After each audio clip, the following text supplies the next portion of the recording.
Are we ready to go? Yeah. Hey, everybody. Mayor Chris Duncan here. I'm going to call the meeting to order. This is a regular business meeting of the San Clemente City Council. And before we move on down the agenda, we have something at the top of the agenda that we're honored to have before us today, and I can't wait to see y'all perform. With that, are we set for the holiday serenade from Las Palmas Elementary and Concordia Elementary School choirs?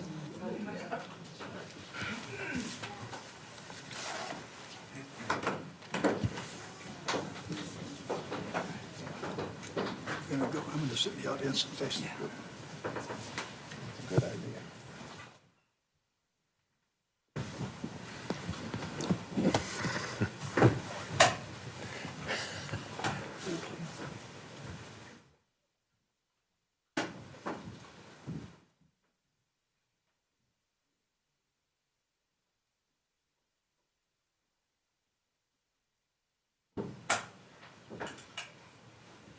For the opportunity to sing for you this evening. The choir would like to perform 3 songs for you.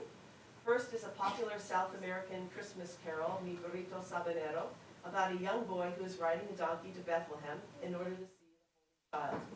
Followed by Sivivon, a traditional Hanukkah song celebrating the miracle of the oil lamp, and then concluding with Winter Fantasy, a partner song that pairs the song Snowflakes Falling with a holiday classic. We wish you holiday season. Thank you for having us.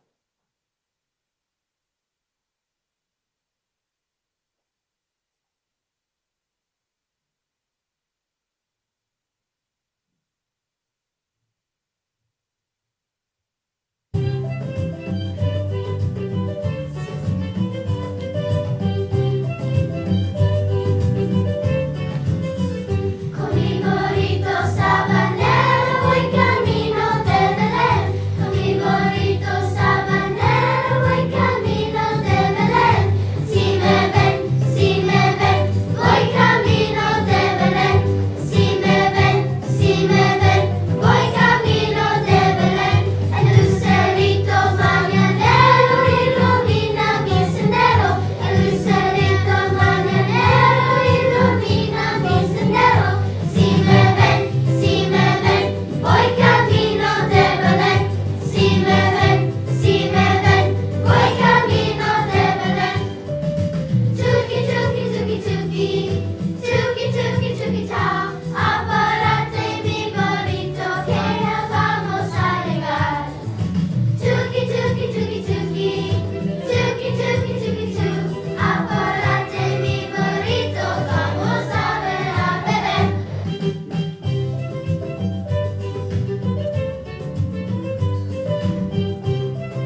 faces out there too. As a father of elementary school kids myself, I am incredibly impressed.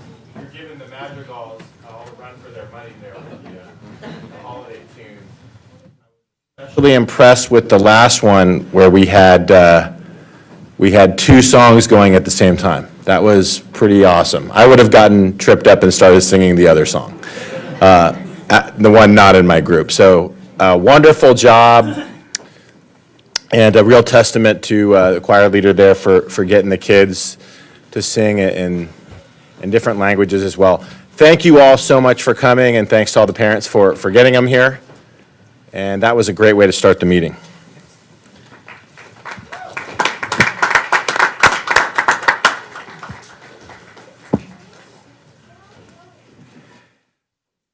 Okay. With that, we will call our regular business meeting to order. We'll start out with an invocation. Do we have Senior Pastor Holland Davis here? Hello. Okay. Let's rise. Let's pray. Lord, it says in your word that you visit the earth and water it, you greatly enrich it. The river of God is full of water. You provide their grain, and for so you have prepared it. You water its ridges abundantly. You settle its furrows. You make it soft with showers. You bless its growth. You crown the year with your goodness, and your paths drip with abundance. And Lord, as we're wrapping up the year that we've just been through, Lord, and preparing for this next year, we're looking forward to experiencing a year of goodness. We're looking forward to experiencing a year of abundance. And I pray your blessing on our Mayor, Chris Duncan, on our Mayor Pro Tem, Steve Knobloch. I pray your blessing on our newly elected council members, Victor Cabral and Mark Enmeyer. I pray that you would give them wisdom as they serve our city and as they lead our city to a life of joy and peace. I pray your blessing upon their families and their businesses. I pray a blessing, Lord, upon their marriages, that they will thrive and flourish. Lord, I pray for protection, as we know that so often when we are stepping into a place of service in a public realm, it puts us in the sights of those who aren't thinking the best of us. So, Lord, I pray your protection upon them. I pray, Lord, that you would crown this year with goodness, that you would bless our city with abundance, and especially an abundance of your love and your mercy, a deep revelation of how great you love us and how much you care for us and all that you have done for us. And we thank you for all that you're going to do in this coming year. In Jesus' name, amen. Amen. Amen. Thank you. Thank you, sir. We have, the Pledge of Allegiance. Is that Charlie? You want to lead us in the pledge, Charlie, our treasurer here, appointed treasurer?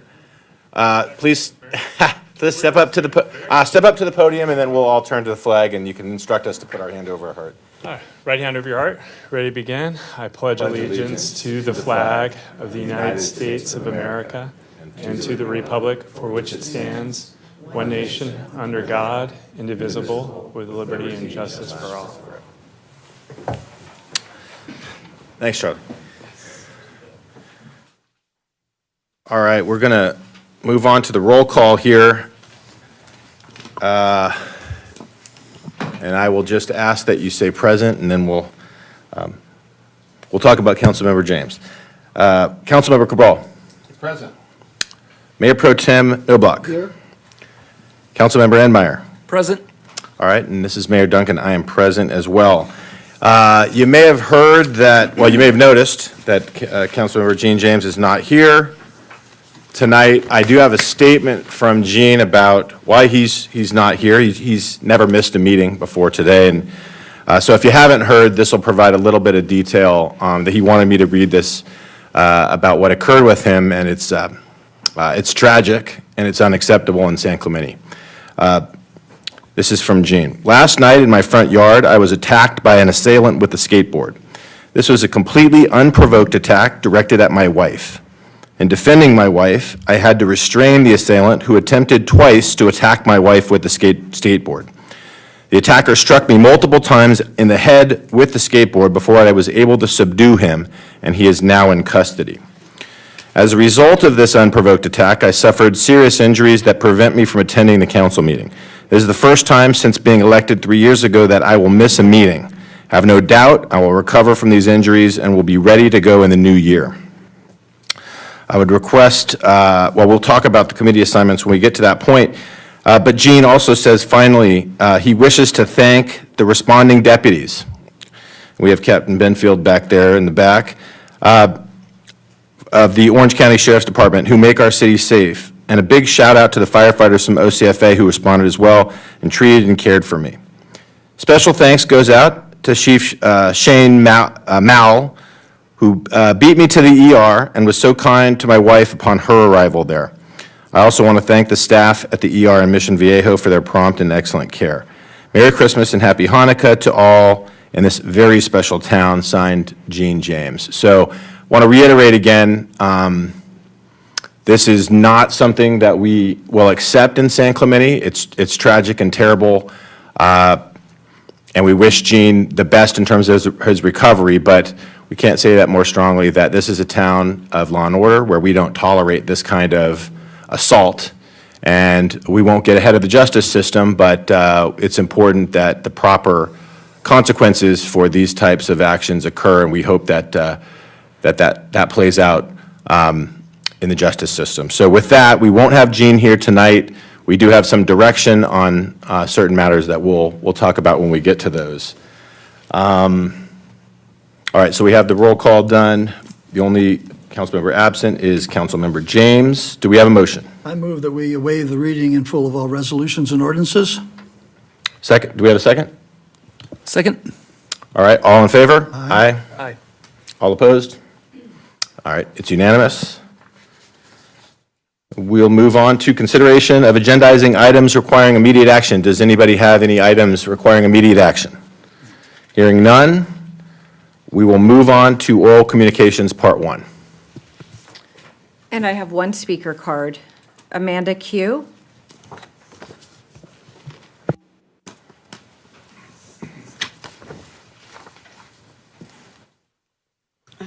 Presentation, please.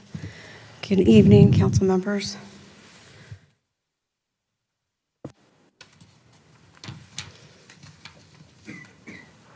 It's still loading, I think.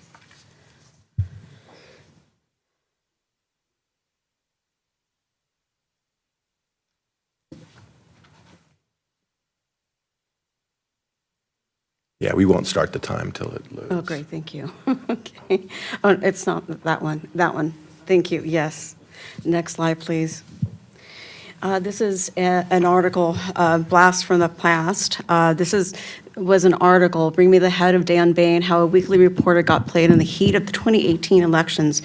And the reason why I brought this up is because, certain articles come up during our election.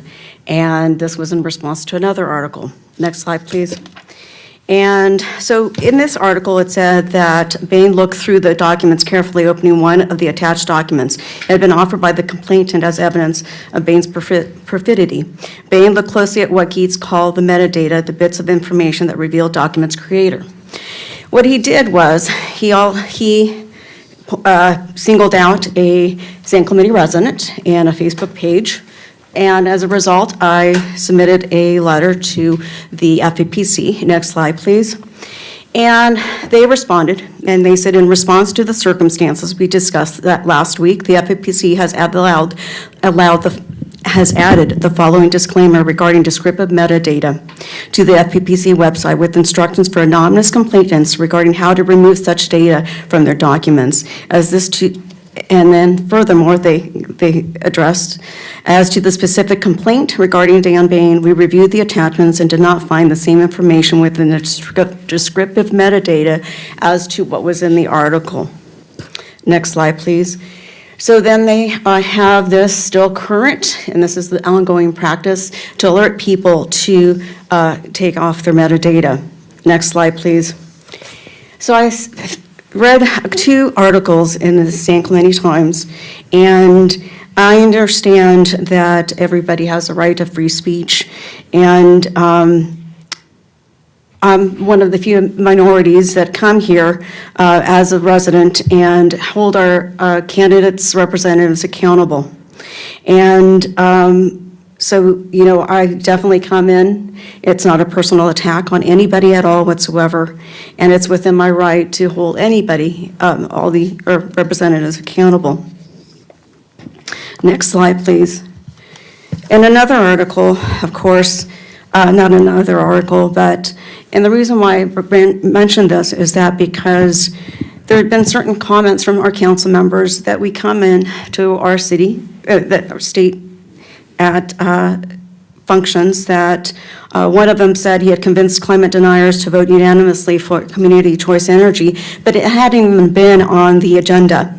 Then he said the made-up issue of the doxing of 22 residents of the personal identifying information, which was not correct. There were, and that's why the senior district attorney and 2 other attorneys were copied in the email to the district, to the city. And so basically, we always have to hold our representatives accountable. Thank you. Thank you. Point of clarification, when the red light beeps, does that mean the time is up or that they have 3 more seconds? The time is up as soon as the first red light? Okay.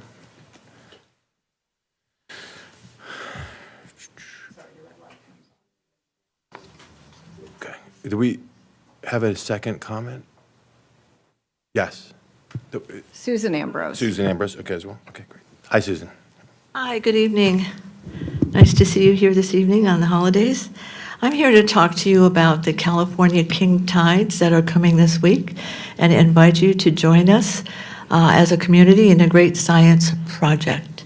About the King Tides, what are the King Tides? Well, they're not necessarily a scientific term, but they're used to describe very high tides caused when there's an alignment of the gravitational pull between the sun, the moon, and the earth.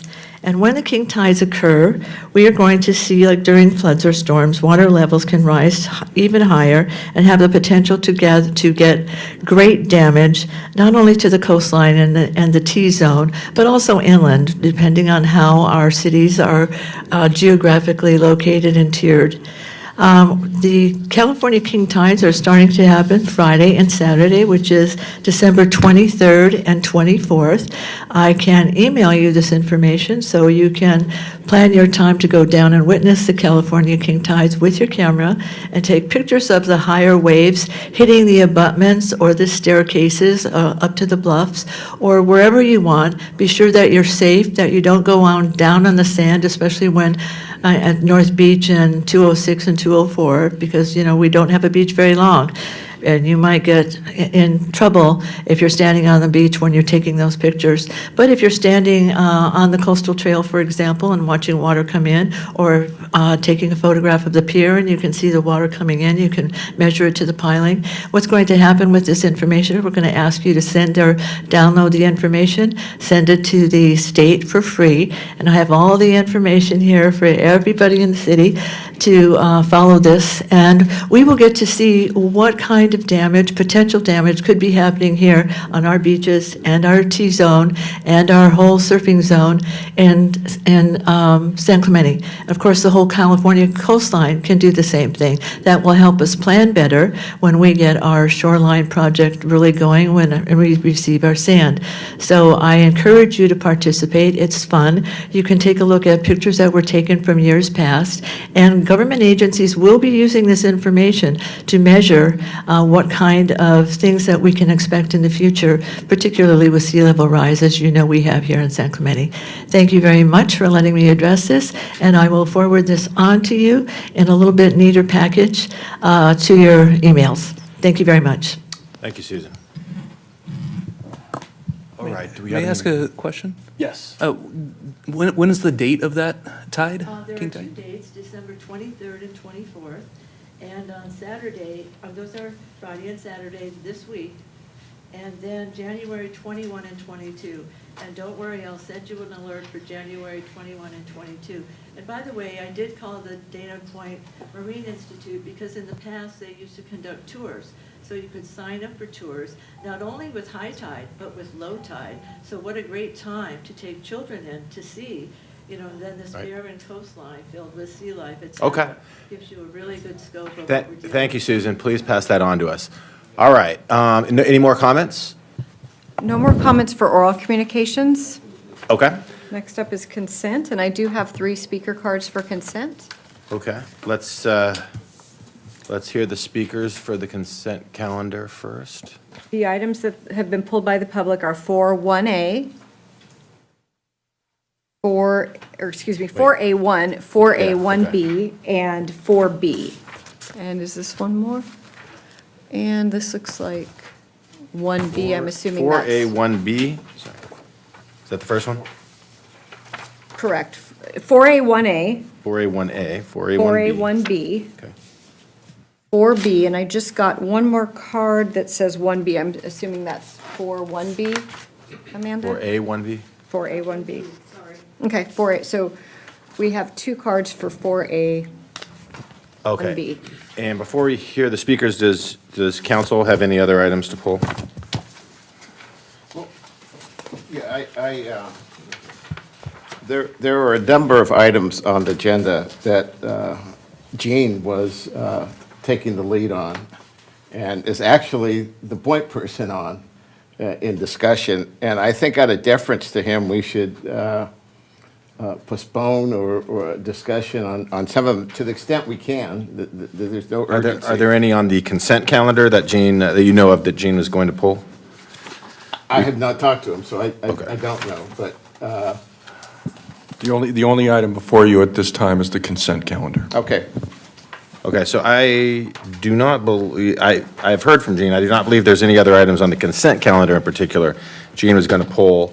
Does any other council member have any items to pull off the consent calendar?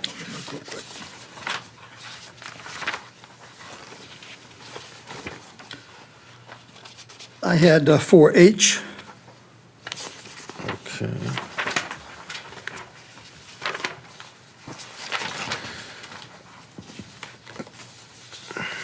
Okay, any other items? Hearing none, do we have a motion? I move the balance of the items. Is there a second? I'll second. Okay. Motion is Noblock, second is Cabral. All in favor? Aye. Aye. All opposed? Hearing none, it is unanimous to approve the balance. And we are moving on to 4A1A. Do we have a speaker for that item? The speaker is Amanda Q. Okay.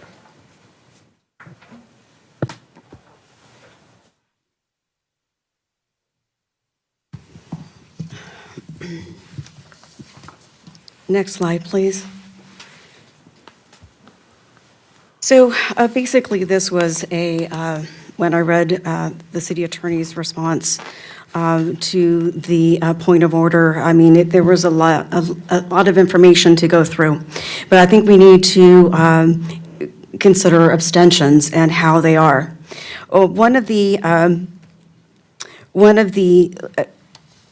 During my research, there was an opinion by the Attorney General Kamala Harris at the time. And one of the questions was, when the council convenes a meeting to consider and to vote on matters to what are the effects of member abstentions. And the conclusion is, next slide, please. So basically, what's really pertinent in this is members who abstain by choice are deemed to acquiesce in the resolution reached by the council, meaning that council decisions will require majority support only from the members who actually cast votes, not from those who are entitled to vote, provided the council may not act without support from at least a majority of the council's quorum and. So basically, that is really the significant point, and that's something that needed to be addressed. Next slide, please. Also, regarding Robert's Rule of Order, which, from what I understand in reading the city attorneys, that Robert's Rules takes over if there's any concerns or questions regarding that. In this scenario, a 5-member board basic rule that majority of yes voted needed to pass, 2 yes votes, 1 no vote, and 2 abstentions. The result was the measure passes because it received an affirmative majority of a quorum that is enough to pass unless there's a requirement in state law that an affirmative majority of the entire membership is required to enact the measure. Next slide, please. So when you look on Robert's Rule online, under 48, motions requiring more than a majority vote. Next slide, please. A 2/3 vote means 2/3 of the votes cast, ignoring blanks which should never be counted, must not be confused with a vote of 2/3 of the members present, or 2/3 of the members' terms sometimes used in bylaws. To illustrate the difference, suppose 14 members vote on a question in meeting of a society where 20 are present, out of the total membership of 70. 2/3 vote would be 10. A 2/3 vote of the members present would be 14, and a 2/3 of the members would be 47. So in essence, we did have a quorum. There was a point of order saying, I think Mayor Duncan mentioned that we didn't have quorum. We did have quorum. 2/3 of 5 is 3, because you round up. Next slide, and I think this is the final where Mayor Duncan says there's no quorum. Thank you.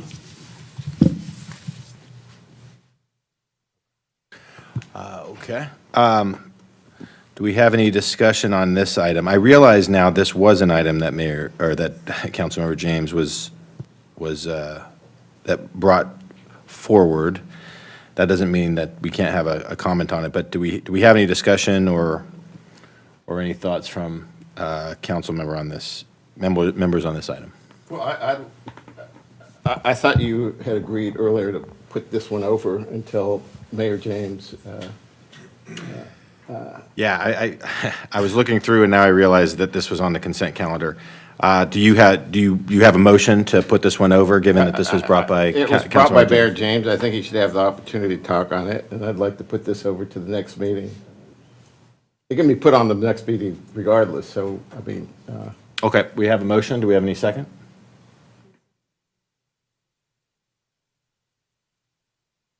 There's no second. Okay. Well,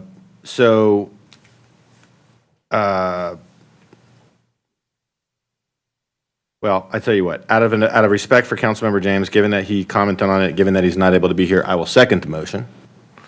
So we'll vote on that. State the motion again. That we delay consideration of 1A until Councilmember James is able to make his presentation and be present at the meeting. I think it's on in January. Okay. All in favor? Aye? Aye. Aye. Opposed? Abstain. Okay. We have Cabral, Duncan, Enmeyer in favor. Noblock abstaining. The motion passes to continue item 4A, 1A to the next meeting. And one thing I may suggest is we don't have rules on how these votes occurs. I think it might be prudent for us to come up with a policy on how these votes occur so that we don't have any confusion in the future. Does anybody agree? Yeah, I'd agree with that. I'd be willing to put forward a motion to have staff look into possible rules of order for future votes on this. On mayor and mayor pro tem? On mayor and mayor pro Okay, tem. well, I will second that. All in favor? Okay, go ahead. You have discussion? We do have rules. We have Rosenberg rules. I mean, that's all I would suggest, that we do have a set of rules, and they're called the Rosenberg rules, and that's what guides us in this, and that's what guided us in this last meeting. And we should have followed the Rosenberg rules. We don't have, I mean, those are the rules we accepted. Yeah, and unfortunately. And those may be, you know, in the future what we accept, but, you know, what guided us during that last meeting were Rosenberg rules. Okay. I think part of the problem was the Rosenberg rules are fairly silent on these types of votes in particular, whereas Robert's rules has more specifics. I do think it would be worth having the city attorney and staff return, look at what other cities have and see if there's any procedures in place that could provide more clarification and guidance That makes on this sense. specific issue. Yeah, I don't disagree with that. Anybody else? Any comments or discussion? Okay. 3 for staff report. Yes. I'll be the third vote. for Okay, staff do we have the 3 votes then? We have Venmeyer, Duncan, Cabral. I think we actually have 4 unanimous on bringing back a report on policies or procedures that cities use that we might consider that provide more guidance on our mayor and mayor pro tem. Yes, is that clear? Okay. All right. Moving on to item 4A, 1B. We do have 2 speaker cards on that item. First is concerned citizen, second is Amanda.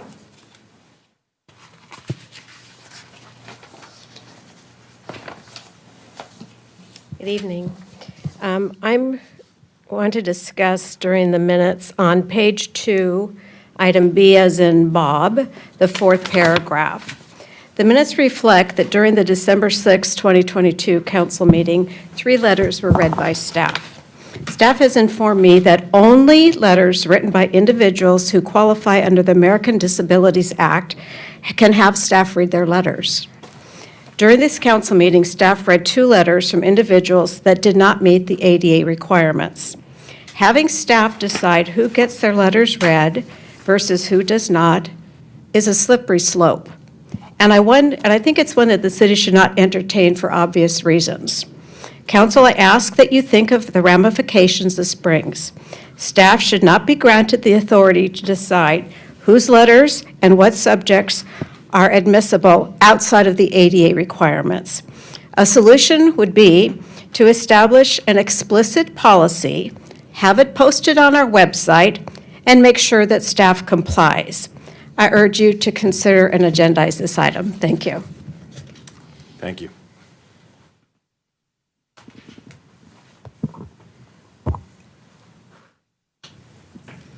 Hi, one more time here. I just want, I'm here for, regarding the point of, sorry, not the point of order, but the election of, or this election of mayor and mayor pro tem.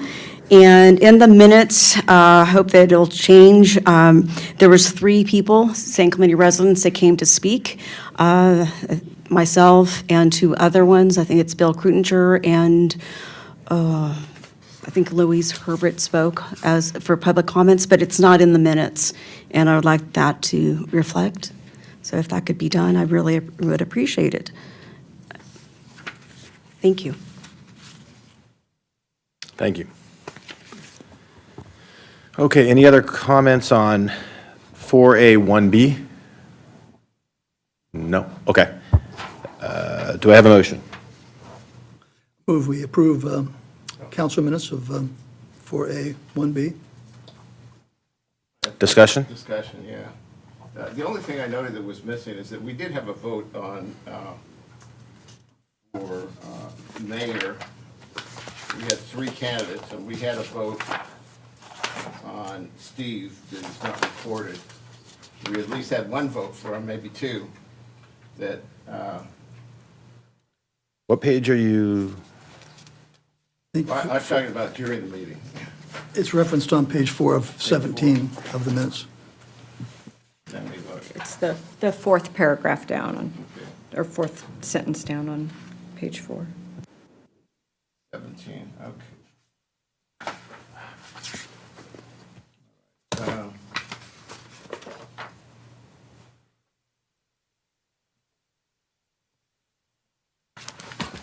Fourth paragraph down.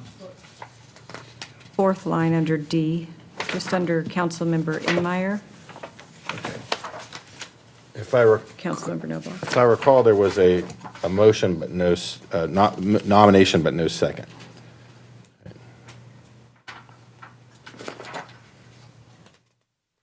All right, well, Let's move on then. Okay. Any other comments on 4A, 1B? Okay, we have a motion. Do we have a second? Second. Okay. Motion is Noblock, second is Enmeyer. All in favor? Aye. Any opposed? Okay, it's unanimous. Next item pulled by the public is item 4B, and that is Beaches, Parks, and Recreation Commission minutes of October 11th, 2022. Amanda Q is the speaker.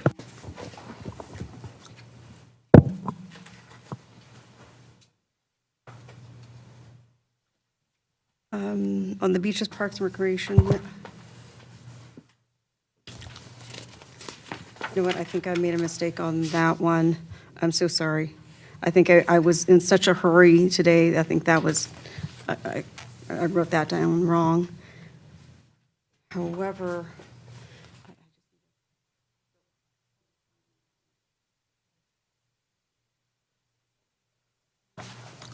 Okay. Do we have a motion to, I'll let the, do we have a motion to approve item 4B? The minutes? 4B1. Oh, it was 4B1 in particular? Okay, do we have a motion to approve item 4B1? I'll make a motion to approve item 4B1. Second? Okay. All in favor? Aye. Any opposed?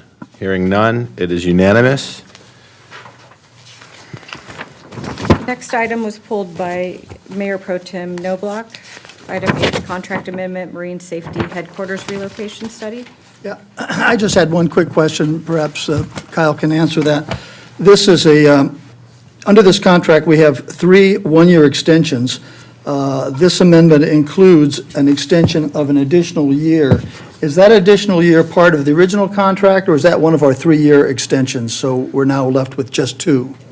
That's one of our 3-year extensions. And actually, this was an error. We meant to change the contract to say a contract term extended until the services are completed to the satisfaction of the city. Okay, so... That's something I believe you had Yeah, asked about before. This was on the last council meeting. It got moved to this one. I apologize for the error. So that additional language will be added? We were going to add it to the amendment and clear it up. Okay, with that amendment and understanding that this is one of our 3 extensions, I'll move the item. Do we have a second? I'll second. Okay. Motion is Noblock, second is Cabral. All in favor? Aye. Aye. Any opposed? It is unanimous.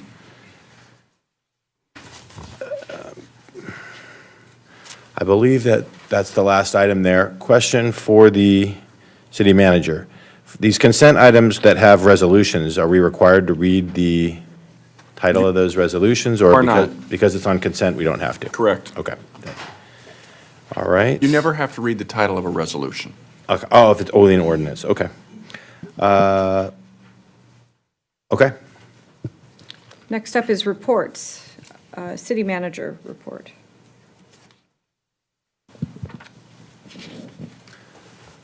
I didn't have one scheduled, but I did learn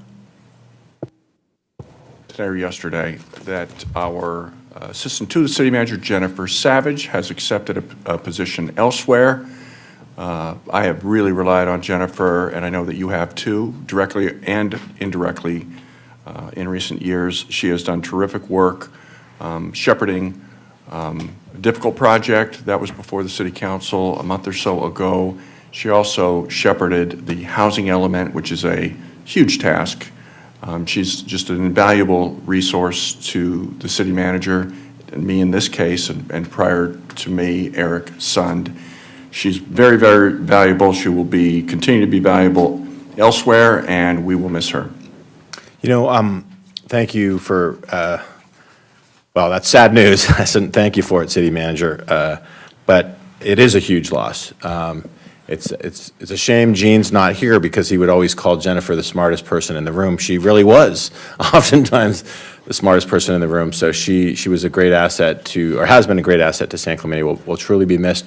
Wish her the best of luck on her new adventures ahead. I know that she's got a promising future, and she'll do wonderfully wherever she is. On the note of Jennifer Savage, I'll pick up and say, for the issue you have here on the train idling, Jennifer, I think, was instrumental in resolving that for our residents, and bringing that to a favorable close where we had the idling trains near residents' homes, because we have, of course, the train line shut down. Could you shed some light on the efforts that Jennifer was able to make there and bring that one home for us? I'm happy to. This was brought to your attention 2 weeks ago at your previous city council meeting. We had heard in the days leading up to the meeting of this concern. Jennifer gave this her immediate and undivided attention because we knew that the concerns were validated by those expressed by many, many residents. She really pushed both. I say push. She advocated for the residents' interest. I have to give credit to, of course, Jennifer first and foremost. Metrolink and OCTA staff were very responsive, evidenced by the remediation efforts that were made immediately. So it was really good teamwork for folks to get behind and address the concerns of our residents as to odors and the noise, and we got that solved really quickly because of the good collegial efforts of all involved. Well, thank you. That was a wonderful job by staff. Thank you for being responsive to the residents and taking care of that in an expeditious way. Appreciate that. I have just a follow-up question. Do we do an exit interview to find out how and why we're losing good people and how we can improve on keeping these people?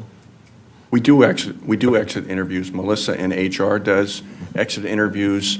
We do them regularly, and I get feedback on them appropriately. Thank you.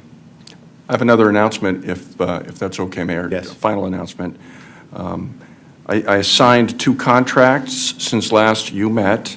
One with LSA Associates, a First Amendment to the Montalvo Canyon Outlet improvements in the amount of $40,937, which was an increase of $18,587, and another contract, finally, with Sancon Technologies concerning 429 Avenida Arlena, a 24-inch storm drain rehabilitation and manhole repair in the amount of $32,718. That concludes my report. All right, well, thank you. All right, Laura. City Attorney report? I've got nothing tonight down here below the garland on the highest position possible, but Merry Christmas and Happy Holidays to you and the staff in your community. Thank you, City Attorney Smith. Okay, we have council members. Do we have any comments or reports from council members? Councilmember Cabral? No reports. Okay. Councilmember Enmeyer? No reports. No. Okay. No. Mayor Pro Tem, okay, no but. I would just make the comment on following the unfortunate trend of losing good people. We have, I believe, our last meeting here with Captain Tony Benfield, our incredible Chief of Police Services who came into town, in a time of significant turmoil, provided a lot of guidance, leadership, and stability to our police services and our sheriff's deputies. We really thank you for that, Tony. We're sorry to lose you. You are going on to bigger and better things. Tony was promoted to a higher level position there, but just want to take the moment, Tony, to really appreciate and thank you. We had some issues come up, such as Maxburg Park, criminal incidents that Tony really took bull by the horns and was creative in finding a resolution. He was out there with us at the residence in Talega when we had the string of burglaries going on there and talking directly to the residents. You don't see that every day, Tony, so we really, really appreciate that. Wish you the best of luck, especially in this holiday season, your family as well. Thank you, Tony, for your service to San Clemente. All right, appreciate that. All right. And we are, let's see, we have 10. We actually have a couple of reports, regional committee selection. Oh, we do? Okay, great. And meeting schedule for 20 23, if you'd like to start with that. Should we start with that in case we run out of time on the we were going to do the appointees to the commissions and committees. Correct. Do you Should want we- to start with meeting should- schedule for 23? Let's do meeting schedule, and then we'll see if we need to break. Okay? Okay. So each year in December, we set the meeting schedule for 2023 and early 2024. By resolution, council meets the first and third Tuesday of each month. We often schedule at council's pleasure cancellation of one or two meetings in summer to allow for council and staff vacations. This year in July, the first meeting, the first Tuesday in July falls on the 4th of July, so city offices will be closed. So it's staff recommendation that we cancel that meeting, and then, again, typically, we've also canceled that first meeting in August. So council can consider cancellation of those two meetings. Additionally, we'd like to schedule the long-term financial plan meeting and the budget workshop. So we can start with meeting cancellations if you'd like. Do those dates look okay for everyone?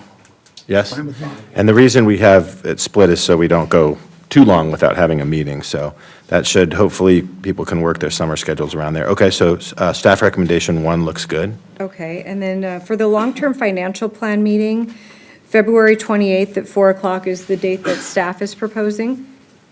Do we have any conflicts? And if you look at the back, there is a calendar on the back, if that's helpful for you, on the back of your staff report.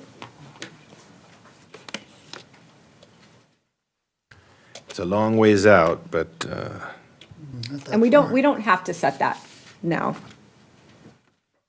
I'm okay with the time. does that date work, or does anyone have a conflict, I should say, that they know of right now? Of course, things can pop up. Okay. Number 2 looks good right now. And looking even further out, the budget workshop, looking at May 23rd for the public workshop, and then the public hearing would be that first meeting in June, which is already scheduled. So that allows council time to review the budget and allows staff time to make any modifications that council has requested prior to the June 6th adoption of the budget. Okay, so that date is not a normally scheduled city council meeting, because that's the 4th Tuesday. So the only thing we would be doing is the budget workshop that day? Correct. Okay, No conflicts here. okay. Anyone else?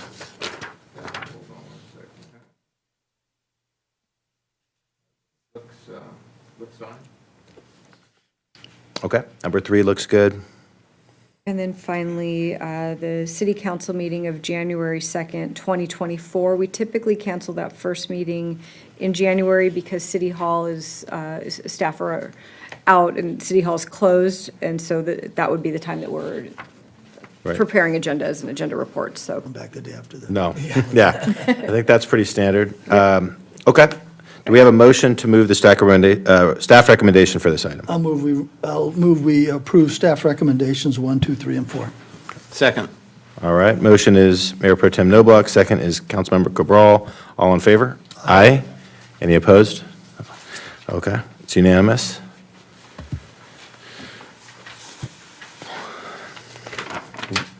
Would you like to start on the? I think we should start, yeah, Regional do what we appointments? can.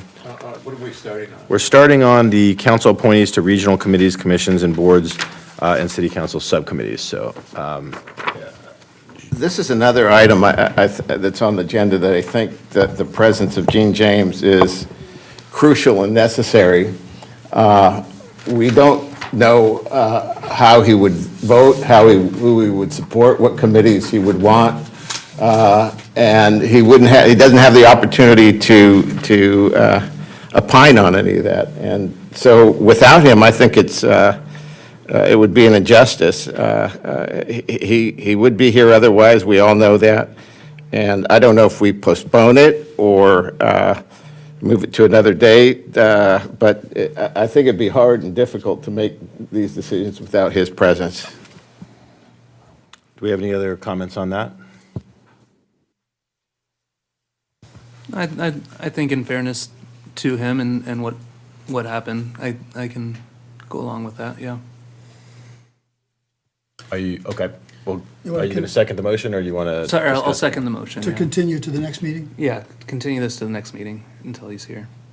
Steve, what do you think? Well, I'm in favor of that. Continue all of this? Okay, well, then the question is for the city manager, is there any appointments here where there's time sensitivity that would cause us an issue with delaying till our meetings, given that we are not meeting again till mid-January?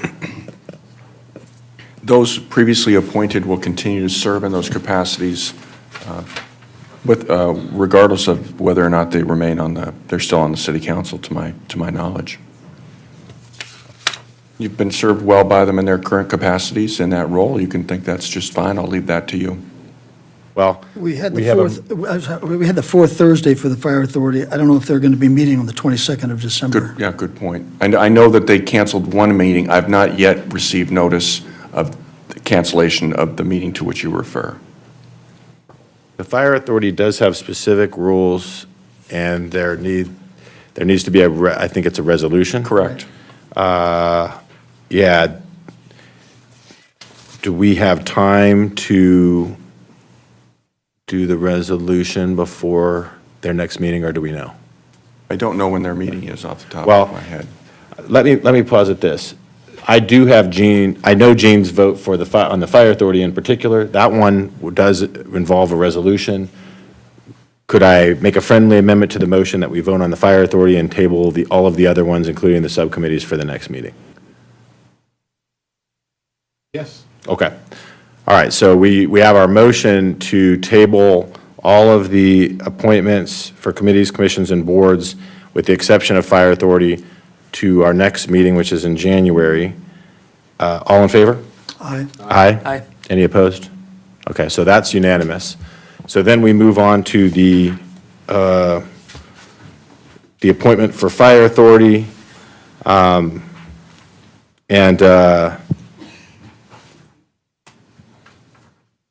We don't really have rules for this either. We may want to think about that, but in a lot of other cities, the mayor kind of appoints and then the council votes on it, and there needs to be a council majority. Without the clarifying procedures, I'd just say that, yeah, Mayor, go ahead. we can create any kinds of rules we want, I take it. We can, I mean, we'd have to agendize it and then vote on it at a different meeting if we were going to set a formal procedure. But for purposes of this vote, can we, I mean, is there any? It's usually been, hey, is anyone interested in, this committee? You were on it before, do you want to continue? No, I'd rather have somebody else take the choice, so it's very informal. It's been our practice. Do we have preferences of folks that would want to serve on this? Well, I would like to serve on the fire authority. And we had Kathy Ward on there before. I know in deference to her, we had her continue, but I would like to serve on the fire authority. And I have it from Gene that he would vote for me for fire authority, so. Yeah. Is anyone else interested, or, yeah? Sorry, do we then, I'm new to this, do we then make a motion that, to nominate Mayor Chris Duncan to be on the fire committee? Or Normally, we would informally kind of pick going down and have one vote at the end to sort of confirm it. And you'd have to get the 3/5 votes for all of our tentative selections. Because we only have this one, we'll vote on it ultimately. Is anyone else on our council interested? I guess Gene was not interested in serving on this. I have that he, his message to me was, and I can read his statement.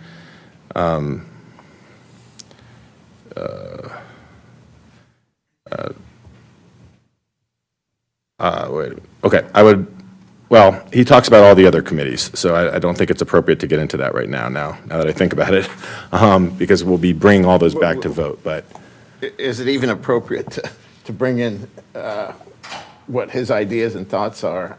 Yeah, no, I had second, now that we're not doing all these other ones, we're only doing this one.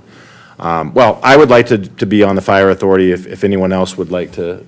My only observation and thought on that appointment is that Kathy would like to make this argument consistently, and that is that we need consistency on that over a long period of time. We have three board members that we know will be here for 4 years.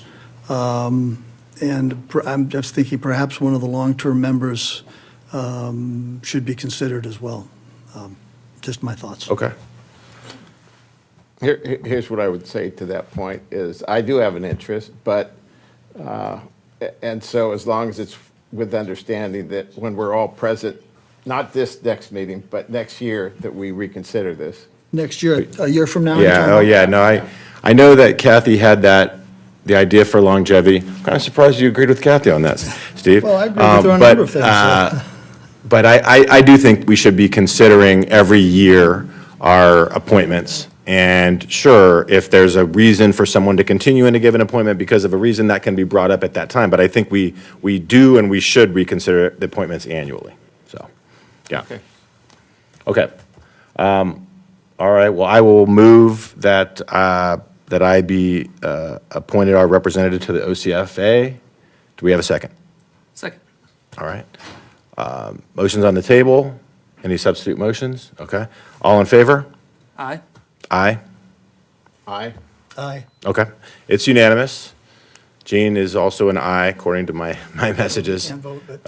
But, yeah, I don't think it would count as vote. No, you can't do that. four is 4-0. fine, yeah. 4-0.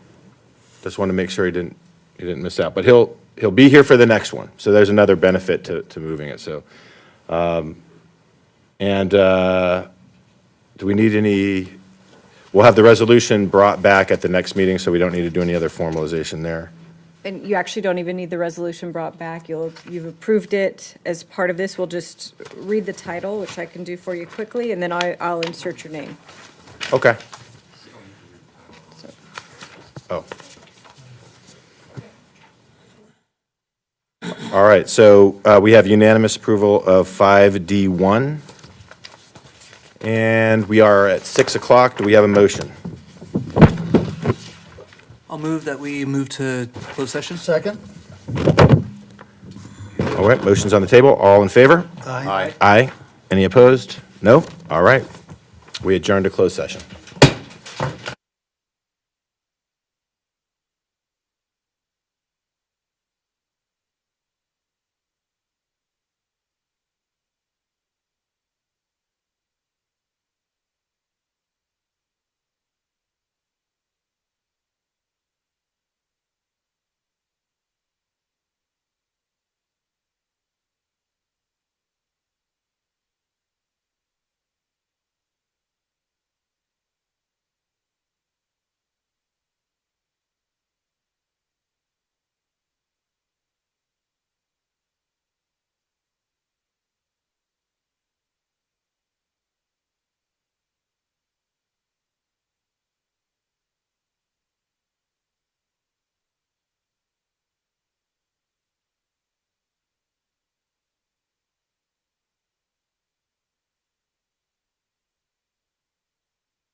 Okay, we're gonna restart the business meeting here at 7 o'clock.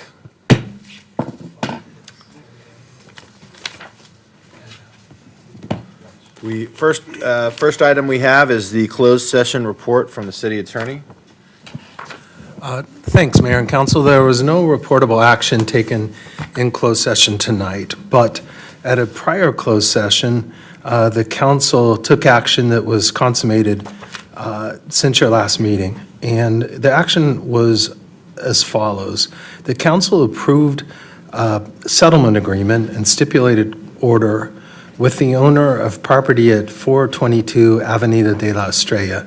It's also known as the Palisada gas station. It's a former gas station. The owner and the city agreed to a settlement in that abatement action, under which the owner would pay the city's cost of abatement by January 6th, 2023, and would have the property in full compliance with the city's abatement directive by February 6th, 2023. The council approved the terms of that agreement on September 6th, 2022. The motion to do so was made by Mayor James, seconded by Mayor Pro Tem Duncan, and carried 5-0. That agreement has been approved by the other side and executed and is well underway to fulfillment, so we needed to give you that notice tonight. Terrific. That intersection has been a problem for far too long. Thank you for that report, City Attorney Smith. Okay, moving on to special presentations. And I would like to invite the entire council up to the podium for a recognition of Senator Pat Bates.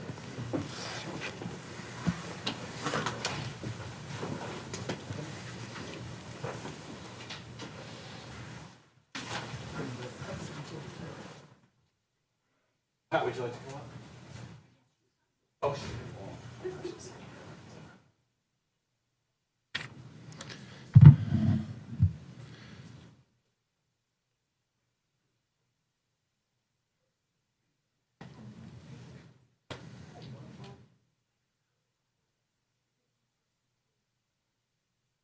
I know, isn't that terrible?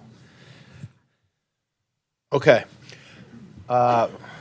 Well, it's my honor tonight to recognize a true champion of San Clemente, Senator Pat Bates.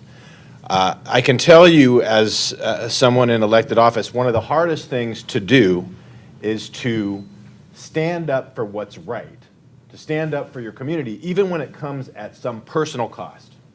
It's very difficult to do. Pat has done that. She has had the courage to stand up for San Clemente even when she knew she was going to take criticism for doing so. And that's in particular, most acutely, having to do with the toll road. And so, Pat, it is my great honor to thank you for being a champion of San Clemente. And I have a plaque here, which I will read as well, but I wanted to give those personal comments because the courage that you showed is really commendable, and it's something for all of us really to look towards as we carry out our elected office. So thank you for setting that standard. Thank you, Chris. All right, and here is our plaque from the city of San Clemente. Whereas Senator Bates served on the Orange County Board of Supervisors representing the 5th District from 2007 to 2014, and whereas after her service on the Orange County Board of Supervisors, Pat Bates represented the 36th Senate District and the California State Senate from December 2014 to December 2022. Whereas Senator Bates is highly respected by the San Clemente City Council, City Attorney, City Manager, City staff, and the residents of San Clemente. And whereas Senator Bates is known for being a diligent advocate for San Clemente, you could say that again. And whereas the City of San Clemente thanks Senator Bates for her tireless efforts in moving forward projects that benefit the City of San Clemente and holding back projects that don't, I'll add that. Now, therefore, I, Chris Duncan, Mayor of the City of San Clemente, acting on behalf of the City Council of the citizens of San Clemente, do hereby recognize Senator Pat Bates for her outstanding service as a 5th District Supervisor for Orange County and 36th District California State Senator, and we extend the city's heartfelt gratitude and appreciation for a job well done. Thank you, Senator Bates.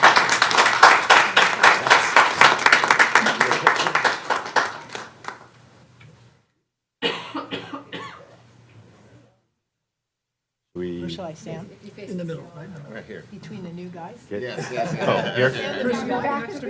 Well, I think, you want to get the seal? The seal? So like we go come over here, Oh, sure. right in the middle. Oh, in the middle, okay.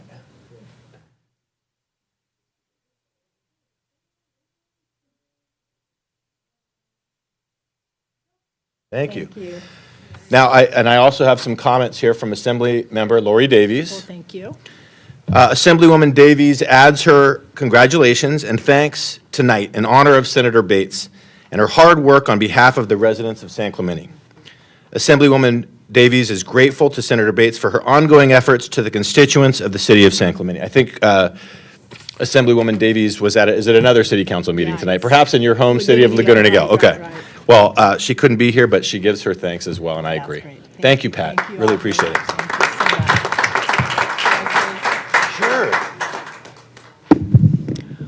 Thank you all. It's been my honor and certainly very privileged to be able to represent you all for the last, actually, 8 years in the supervisors and 8 years in the Senate, 16 years. So I am retired. I call myself Senator Pat Bates retired, or Pat Bates retired, whatever, however you want to say it. But I will certainly be here to help wherever I can when things are not going the way we hope they would go in terms of preserving our communities. Very important. Two things in my life that have been spectacular in terms of community was saving my own community, Laguna Niguel, from being broken up by the Board of Supervisors back in the early 80s. They were going to divide us up into several different communities, and we fought that and we won. And then when I saw what they wanted to do to San Clemente and I saw that map, I said, you got to be kidding. You want to put a toll road right through a community that has been established and has, many goals in terms of preservation of open space and all of that. So we began the battle, and it was a long one. But I do have a picture, and it went into my storage, and I'm going to present it to you guys. But it's a picture of the toll road, and as it hits Ortega, it's just dotted all the way to the 5. And I thought, let's make sure it always stays just dotted and never a reality. So thank you guys very much. My pleasure. And thank you for doing this. And Senator Bates, Congratulations, you new guys. Keep up the good work. we do have one speaker card, Senator Bates, before you go. We have one public comment for you, so I don't want you to step out just yet. And that's Amanda Quintanilla.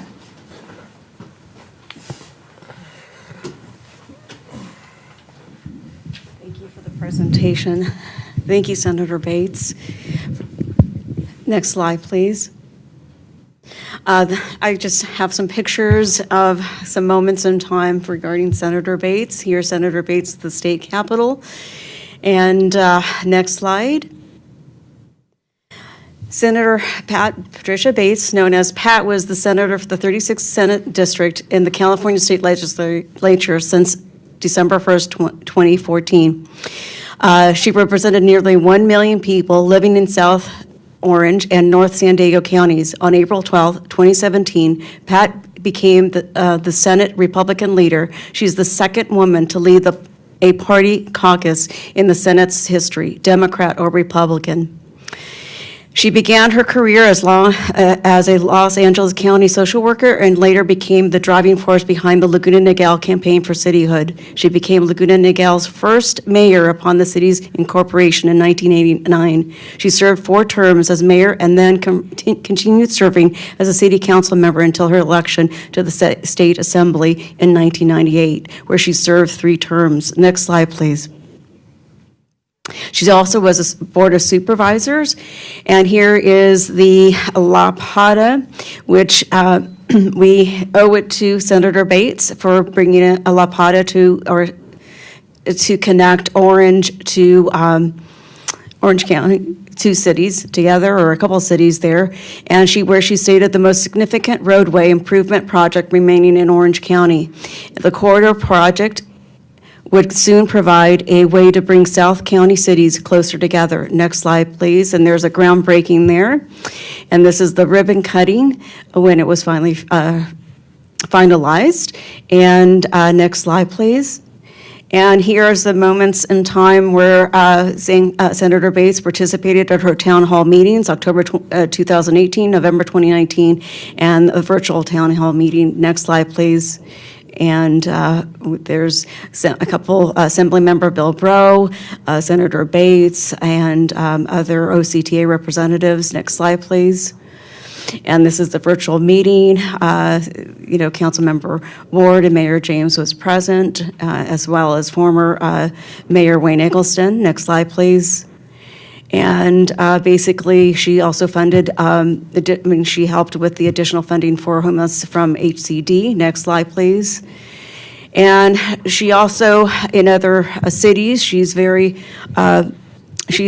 had such an impact with many cities in Orange County, as well as the Hanson Plaza memorializes Dana Point Harbor legend Don Hanson, and also the OCTA 50 years in bus service. Next slide, please. And of course, the opening of the County California Clerk Recorder's Office. Next slide. Thank you. Thank you so much.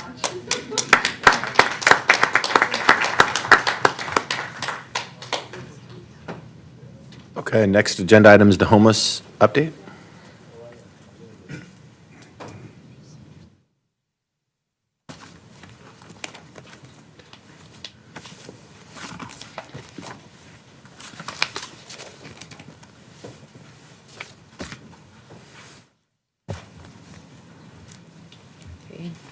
Thank you. Good evening, Mayor and City Council. My name is Guillermina Torrico. I'm the Code Compliance Manager. And tonight I'm presenting the monthly homeless update for the month of November. The report itself is included in the package. However, at the last council meeting, staff was directed to refine the manner in which the data is presented. And this brief presentation will highlight the main aspects of the report. Next slide, please. This graph shows the number of individuals assisted by the community outreach team.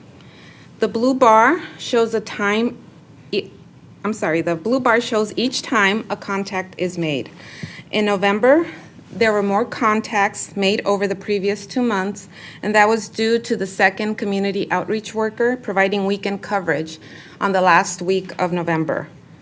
The community outreach workers made 284 contacts in November, and of those, 62 were unduplicated individual contacts, as shown here in the graph in orange. Next slide, please.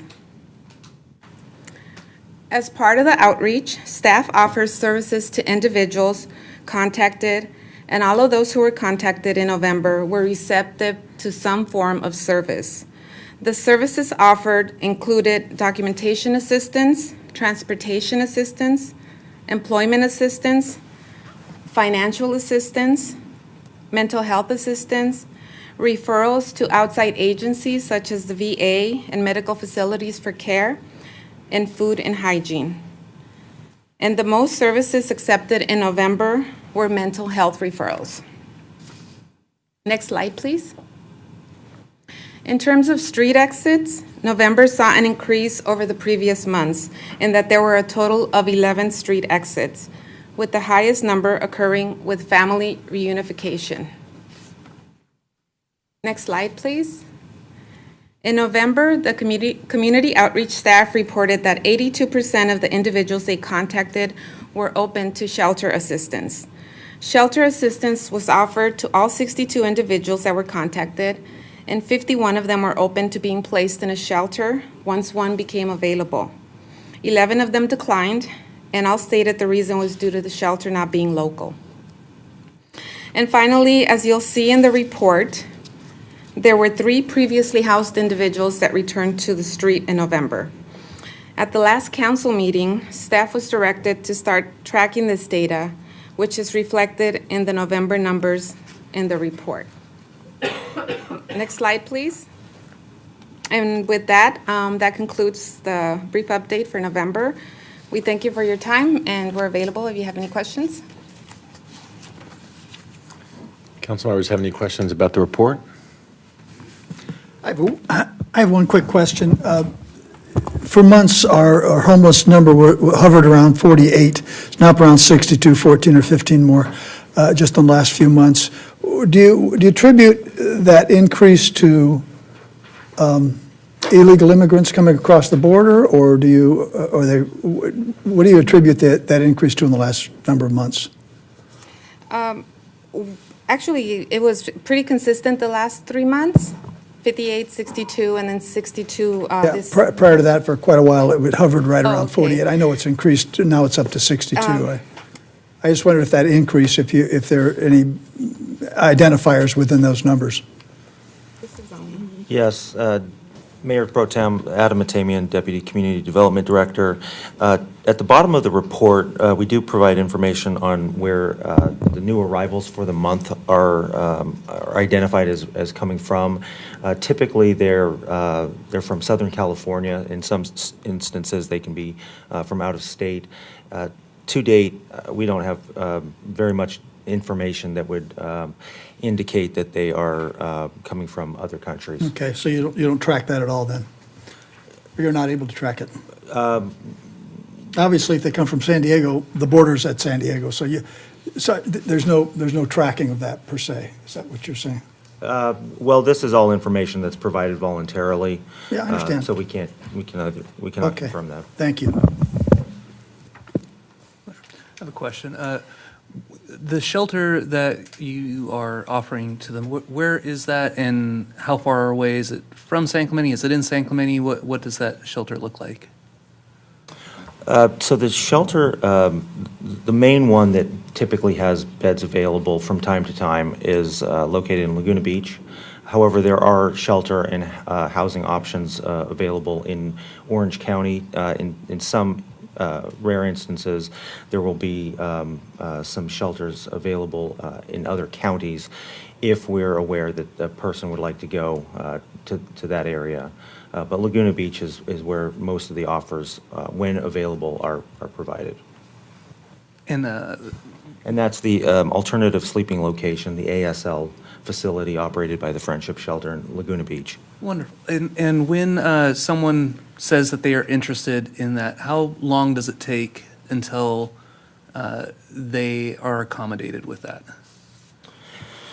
That is different for different individuals. There are typically a number of things that are required in order for them to get into a shelter. Sometimes it requires certain documentation, and that's why we provide documentation assistance to help people get forms of identification and things that they'll need in order to acquire one of those shelters.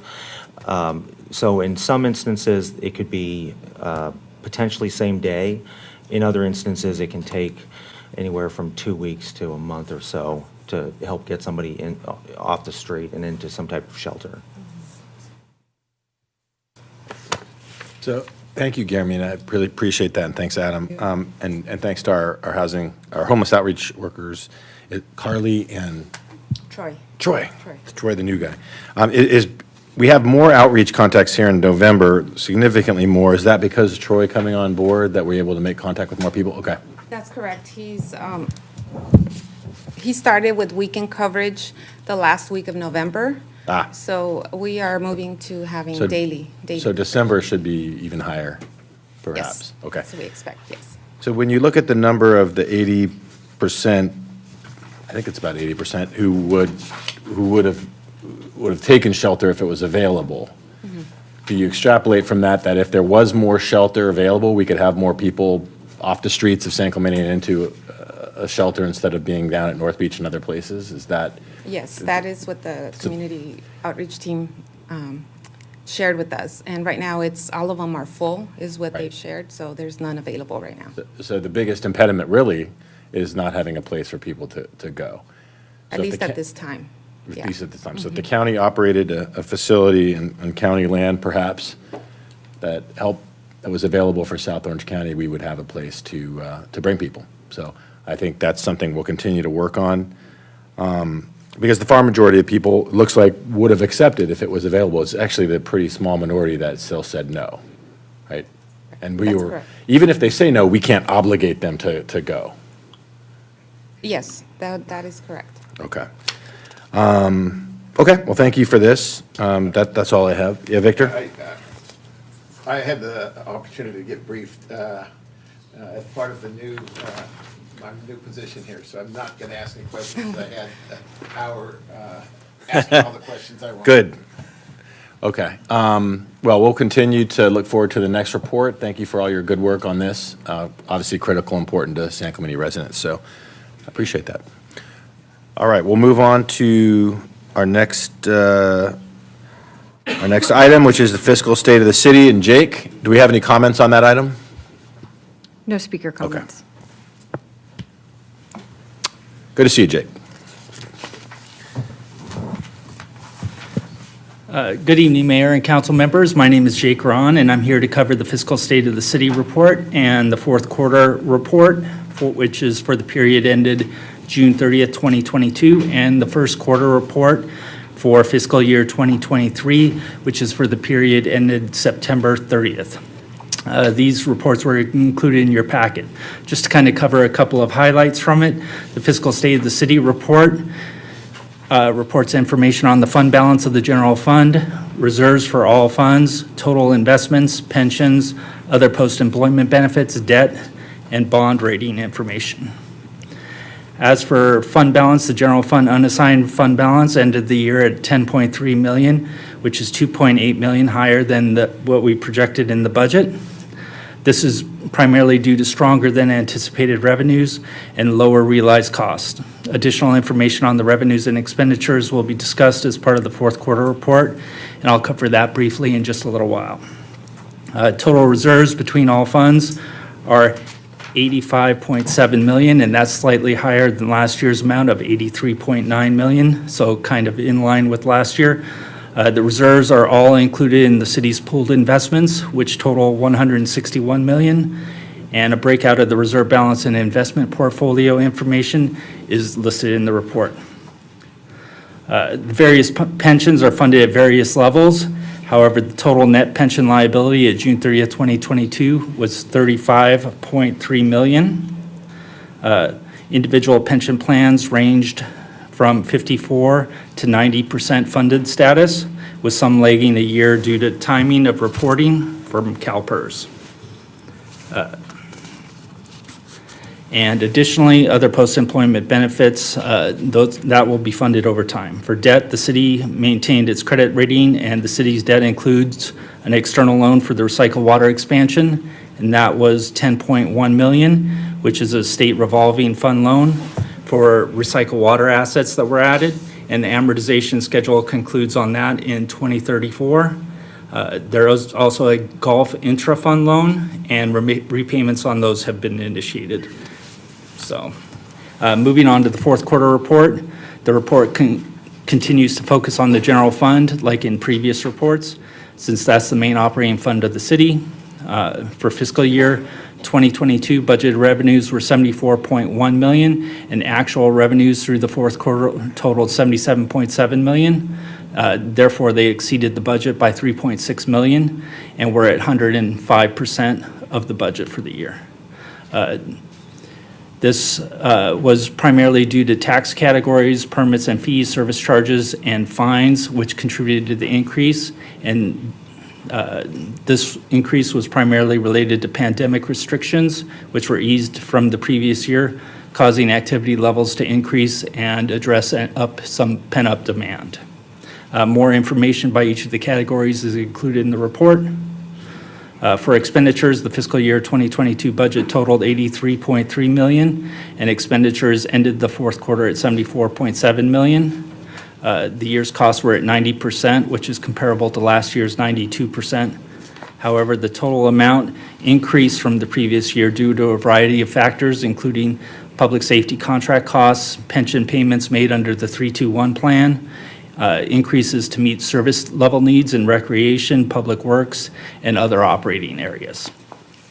Overall, the expenditures were in line with expectations, and expenditure discussion is also included in the report. For the first quarter of this fiscal year, which is fiscal year 2023, budgeted revenues are $76.6 million, and actual revenues through the first quarter were $7.4 million. General fund revenues were at 10%, which is comparable to last year's 11%. It's still early in the fiscal year, and the largest decrease was in intergovernmental due to one-time receipts of grants in the previous year. So nothing really to highlight there. More information on the revenues is included in the report. For expenditures, the fiscal year 2023 budget totals $81.4 million, and expenditures ended the first quarter at $22 million. That is an increase over last year's $18.7 million, which includes primarily the $2 million pension payment. Again, that's kind of a little bit the 3-2-1 plan. Increases in contract services, primarily related to public safety, maintenance, and various other items due to increased service levels. Again, more information on revenues and expenditures is discussed further in the report, and I'm available to answer any questions that you might have at this time. All right, thank you, Jake. Any questions from the council? No? No. Well, I'll just ask you for the bottom line, Jake. How are we looking? It sounds like we're looking fine as we look into the current fiscal year. But I know that property values have, sort of started to level off here. Are we still looking good as it stands right now, knowing that there might be some changes as we move through the fiscal year? Yeah, and if you look at the first quarter report and look at the property taxes compared to the previous year, there has been a slowdown in sales activity, which kind of indirectly affects the property transfer taxes. But in line, I'm not concerned with where we are from a budget perspective at this point. We'll bring back the LTFP in February, and we'll kind of outline what the future looks like from that standpoint. Okay, still very expensive to live in San Clemente, so that's good. Yeah. All right, well, thank you, Jake, really appreciate it. Okay.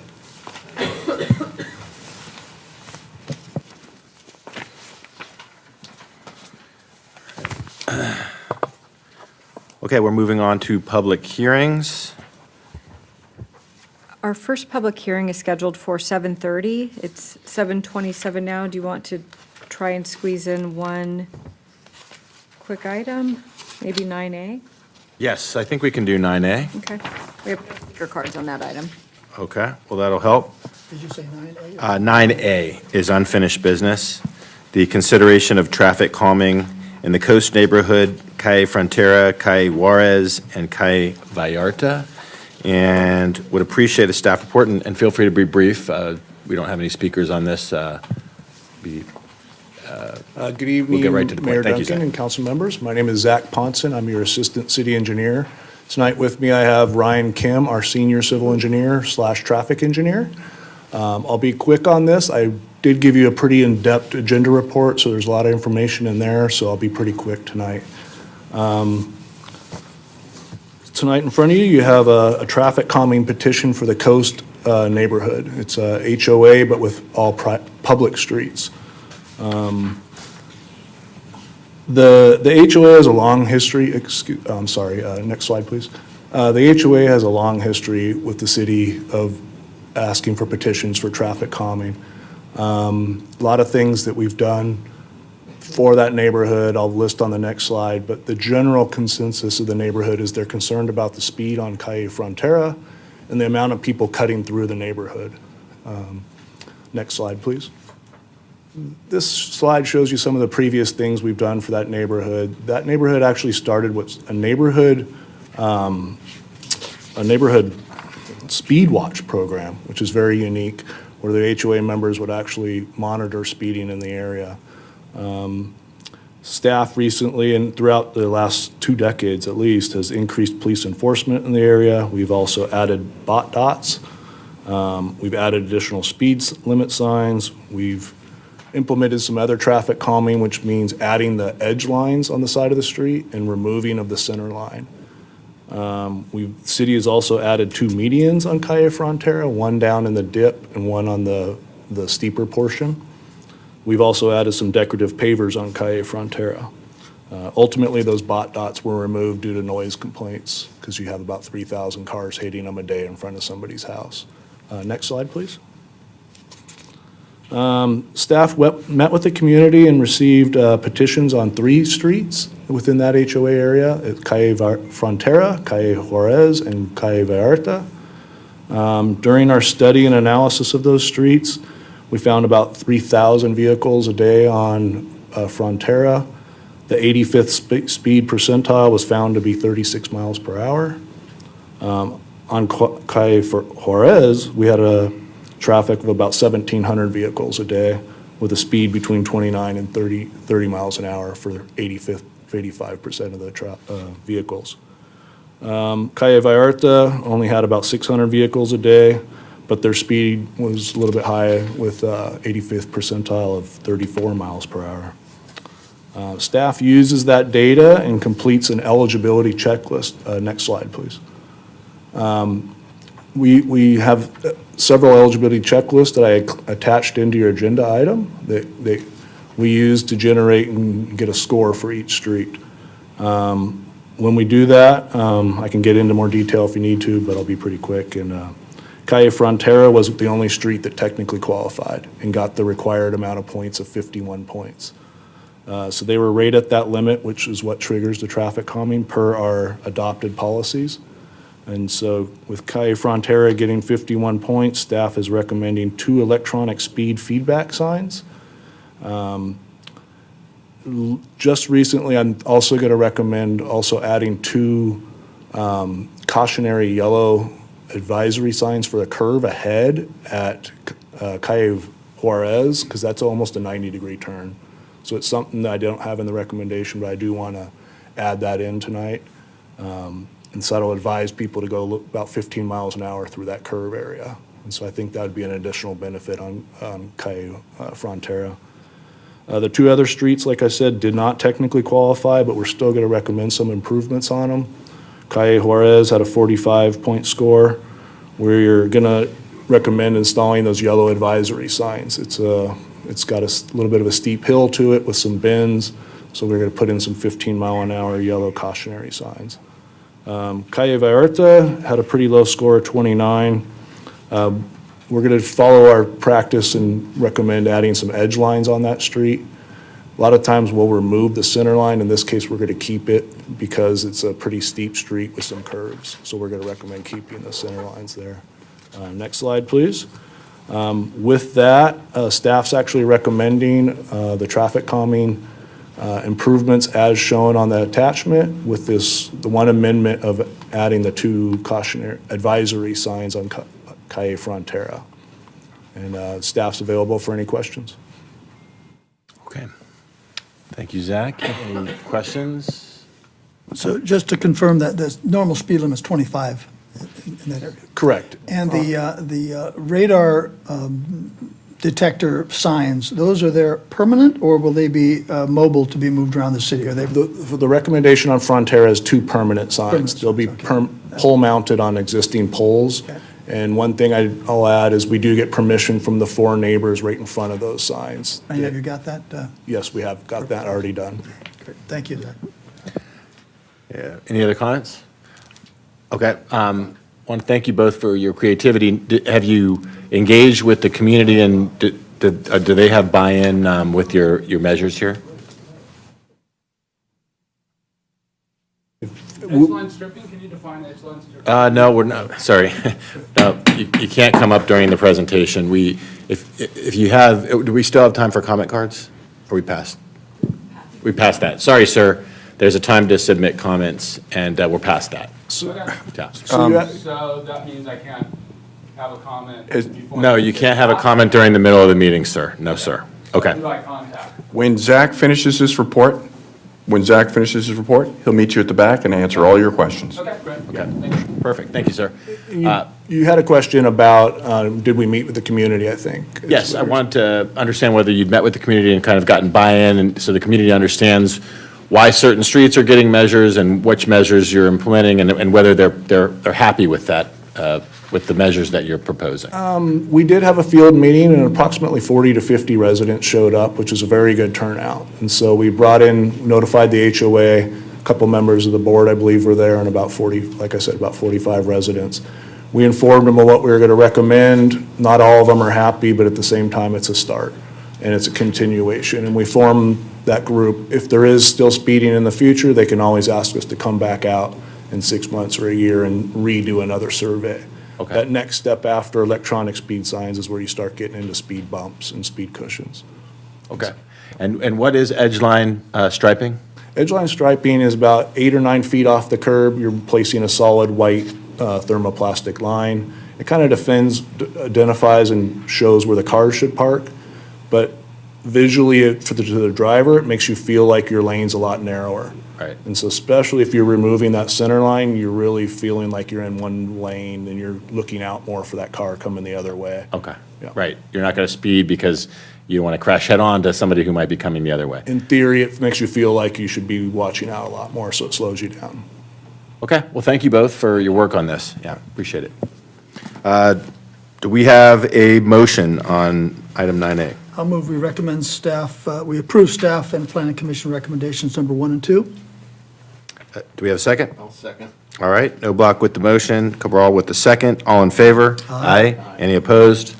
Hearing none, it's unanimous. One point of clarification, did you want to include the add-on staff recommendation for 2 cautionary yellow signs? That was not in the, That's not in the staff report. Okay. Correct. Well, we take a friendly amendment to that motion? Yes, I'll include that in the motion. Okay. And the second is still there. All in favor? Aye. Aye. Okay. Thank you. Thank you. Thank you.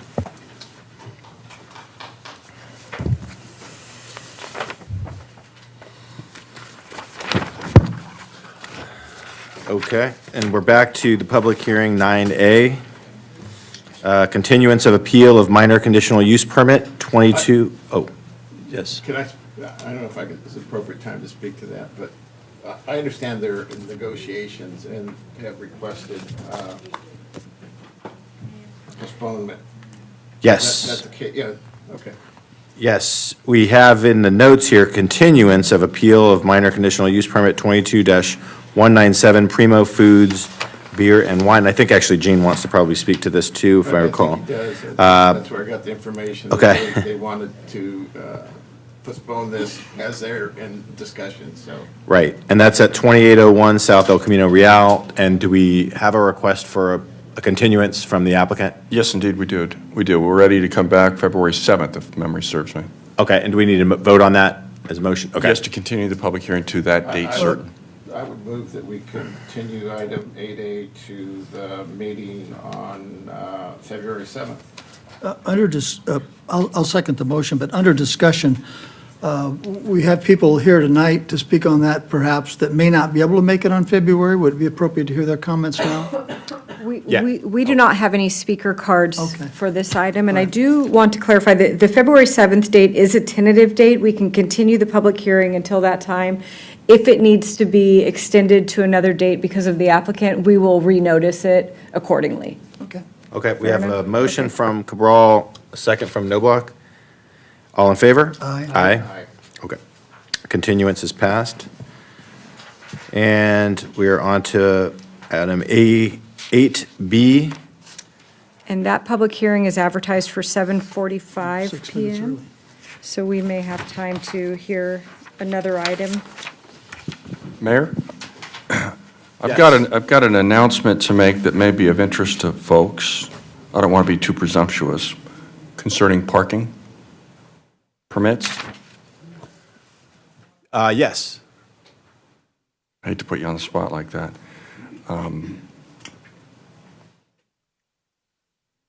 It's concerning parking? Parking permits. The City of San Clemente, didn't happen. City of San Clemente will offer a grace period for holders of San Clemente parking passes that expire December 31st.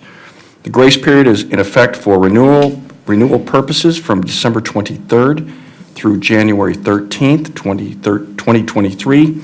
City offices will be closed for the annual furlough between December 23rd and January 2nd, and will reopen in the morning of Tuesday, January 3rd. After the grace period has expired, all residents are expected to have their parking permits renewed. All metered parking in San Clemente requires a parking decal affixed on the lower right-hand or passenger side of the vehicle's front windshield. Meter parking permits are available for $50 for San Clemente residents and $100 for non-residents. To apply for a parking permit, you can visit our website, san-clemente.org/parking. Permits are mailed within 2 business days. You're also welcome to call 949-361-8315. Thank you for the opportunity. Okay, thank you. So I hope everyone understands, that just means, so you're trying to get the parking permit, the city's not open, we give you that grace period so that you have time to get the parking permit after the new year, once the city hall opens back up. Okay, do we have time to go to item 10A? That's Project Partnership Agreement, U.S. Army Corps of Engineers for San Clemente Shoreline Protection Project? No. No, we That'll don't be have a time? more elaborate, I think that'll be a length. Somebody's eager to go home, but that's going to be a longer report. Kyle's like, yeah. It's I'll worth get a this one try. done. You fail Okay. on that one. I think, I'm looking at B would be substantial, C, B. Can I speak to B? Can I speak to B? You can speak to B, yes. 10B. This is an item that is of great interest to Gene. He spoke mostly on this last time. I hate to do this, but, you know, it's something that he's very involved in and should be present to speak to it. And I know he spoke to me on it on occasion, but he's not here today. And so it's an issue I'd like to suggest we postpone. Mr. Mayor? Yes. This is a receive and file report concerning the status of that item. It is expected that this will return to you at your January meeting for consideration, on the merits of it. Okay, so we can dispense with that. Do we have any comments on this? We have 6 speaker cards. So that's the issue with this one. I knew we would have speakers. We can ask, people can have the option of speaking when it gets brought back up at the next meeting, right? Or they can choose to speak now. Is everyone okay with just speaking at the next meeting if we just receive and file and we're putting this over? Judge Conley, yes? Okay. I don't see anyone disagreeing, or do we have some disagreement back There was a hand in the there? back, I'm not sure what that's about. This is 10B, stay of action pending council appeal regarding revocation of the Conley Administrative Encroachment Permit Summary.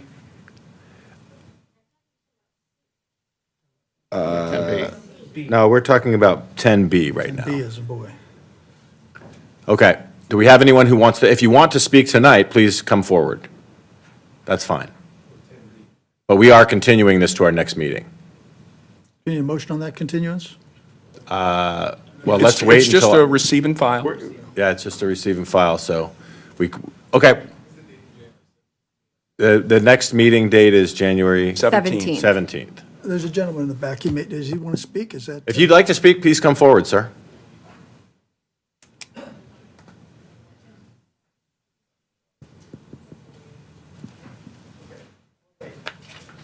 Okay, they're going to wait. Okay, do we have a motion for item 10B? I'll make a motion, we receive and file the report. Second.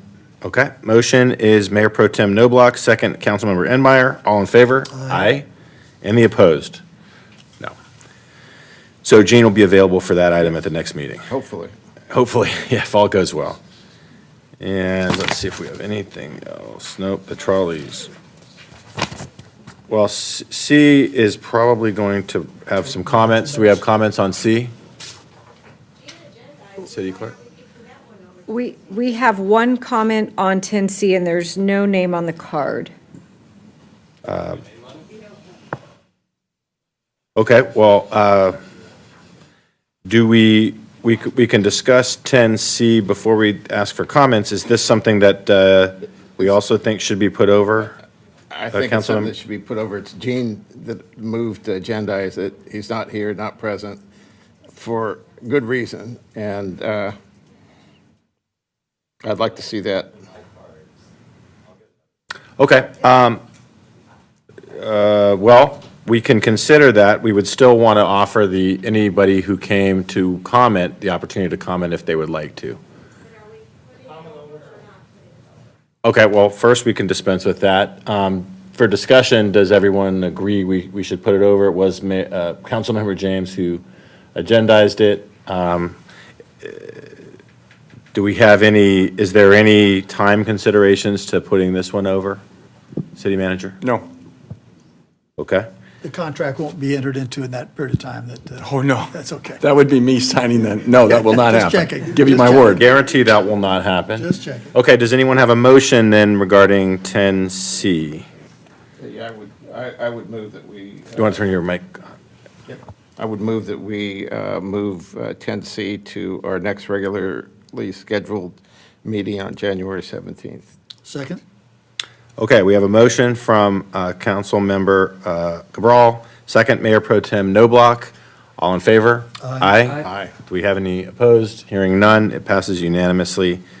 And but if anyone would like to comment on that, please do come forward. You have that opportunity now. Linda Williams would like to comment on that. Just, I won't be on the 17th because it's my friend's 60th birthday, and we're going to be at her birthday party. Congratulations. Thank you.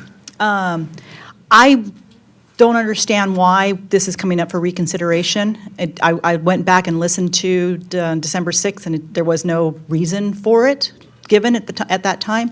And reading through the proposal, part of the reason to do the design now was to allow time for improvements and looking at it and making some decisions and stuff, and that's what it says in the document. So I don't see any reason to delay with the going ahead with the design.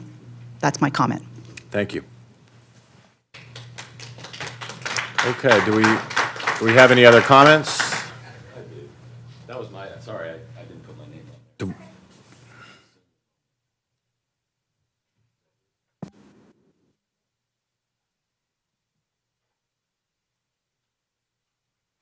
Good evening, Council, Mayor.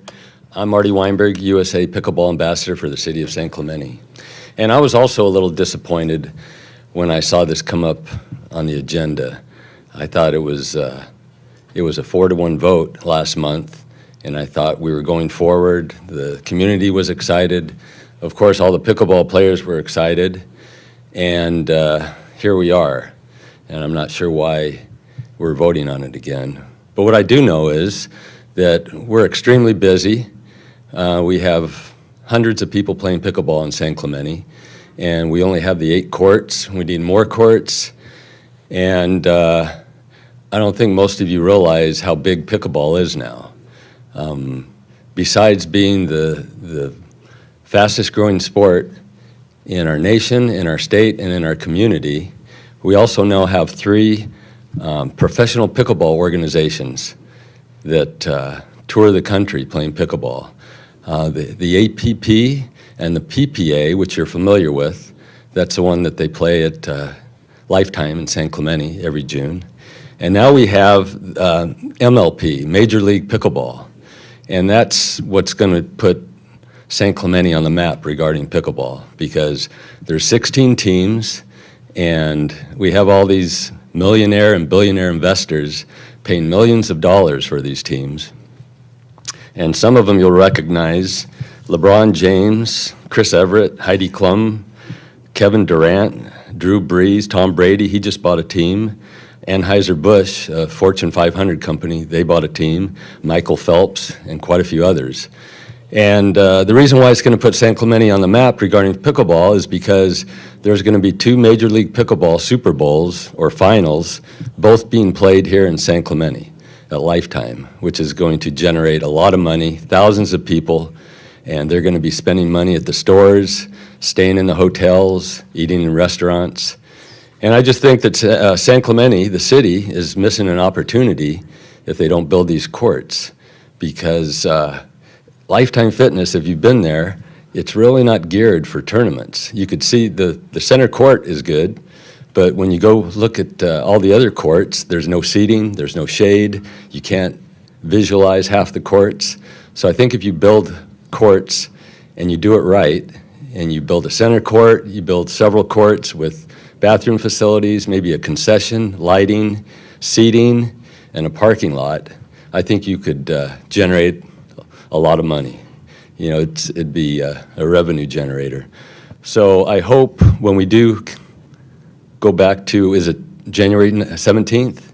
Correct. I hope that you'll vote to fund the park over at Steed and continue with the pickleball project. Thank you. Thank you. And we have one final speaker card, Amanda Q.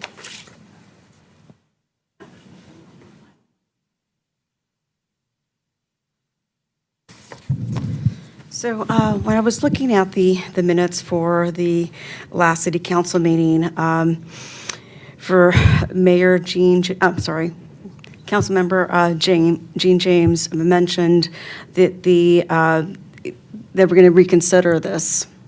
But the minutes say that the only thing that was there's a concern regarding the minutes, and the only thing approved was spending the design contract for $404,000, and that was approved at the November 15th, 2022 City Council meeting.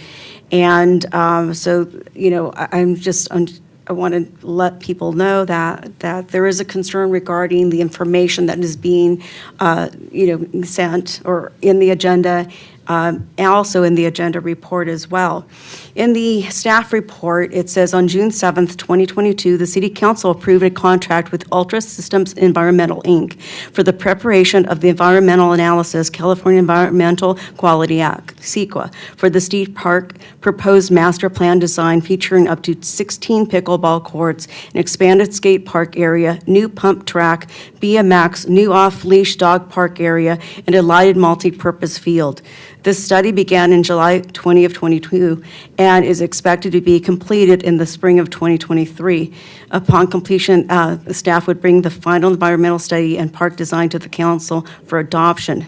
However, when I view the city council meeting for the June 7th meeting, the staff report with that contract, and I'm not seeing anywhere where the city council voted for 16 pickleball courts, nor an expanded skate park area, no new pump track, BMX, or off-leash dog park area and lighted multi-purpose field. So where is this information coming from? But it's in the staff report. I emailed Mr. Koger just to make sure, because he is the one that prepared the staff report in conjunction with the Director of Beaches, Parks, and Recreation, Ms. Wiley. So I'm just really concerned of how this information is getting into the agenda report when it wasn't discussed. It wasn't voted on. And so by our members of the dais, so I'm really concerned of how is misinformation getting on here. So thank you so much. I hope that I look forward for the reconsideration at the next City Council meeting on January 17th. And I forgot to mention that just happy holidays, everybody. Thank you. And Happy New Year. Thank you. Thank you. And Mayor, we have one last card. Okay. Concerned resident.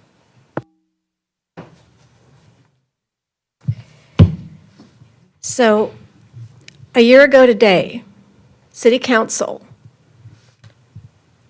instructed staff to make a number one priority to build a minimum of 4 pickleball courts at Steed Park. Somehow, this has turned into this gigantic, enormous project at Steed Park that you have never been presented to by staff. How you all know about this, I don't even know what the Brown Act is all about, but we have a mayor who's talking about, oh, this has to be a tournament site, and I'm like, what are you talking about? Nobody at council or nobody at staff has even presented the 5-park master plan, ever. So how we got from there to this is beyond me. But what I want to say is that the San Clemente Pickleball Ambassador and I have had several lengthy conversations. He understands the problem and the nuisance and the quality of life issues that the city installing 8 pickleball courts in San Gorgonio Park as close to residents as possible when the plan strictly says all noisy activities were to be put on the freeway side of the park. There was no CEQA, there was no traffic study, there was no parking study, there was no impact study, none. And I'm living with it, and the neighborhood has been living with this since 2019. The ambassador and I have had several conversations of what can we do? They want to play. I want them to be able to play. I just don't want to hear it from sunup to sunset 7 days a week, my entire 4 years. And now we're talking, what, 3-year minimum to get 4 courts built? If you put up my slide, please. Steed Park, I know this is not ideal for you folks. This is a temporary suggestion. Marty and I have talked about, why don't we lease the Staples Center? City, charge pickleball players whatever fee it costs to cover that. They could play 24 hours a day until Steed gets built and gets built correctly. But in the meantime, you could also paint the lines at the community center like other cities have done and let them play indoors. Nobody listens to it. But no, we're sitting here a year later, no progress. The residents are still having an impact on their quality of life. Steed Park, and I know you're going to boo this, but there's 2 parking lots up there. Why couldn't we just take the end of one of those 2 parking lots and give them the damn 4 courts? Pour concrete, you put up a chain link fence, paint some lines, done deal. It gives them some place to play. I want them to have some place to play, just not at the cost of my quality of life. Thank you. All right.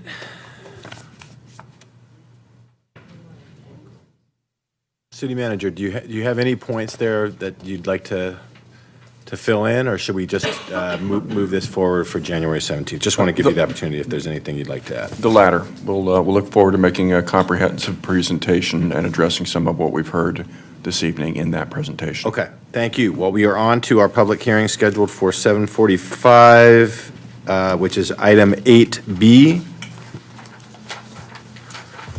I'll read the introduction. The public hearing process includes a staff presentation, a presentation by the applicant not to exceed 10 minutes, and public testimony not to exceed 3 minutes per speaker. Following closure of the public hearing, the City Council will respond to questions raised during the hearing, discuss the issues, and act upon the matter by motion.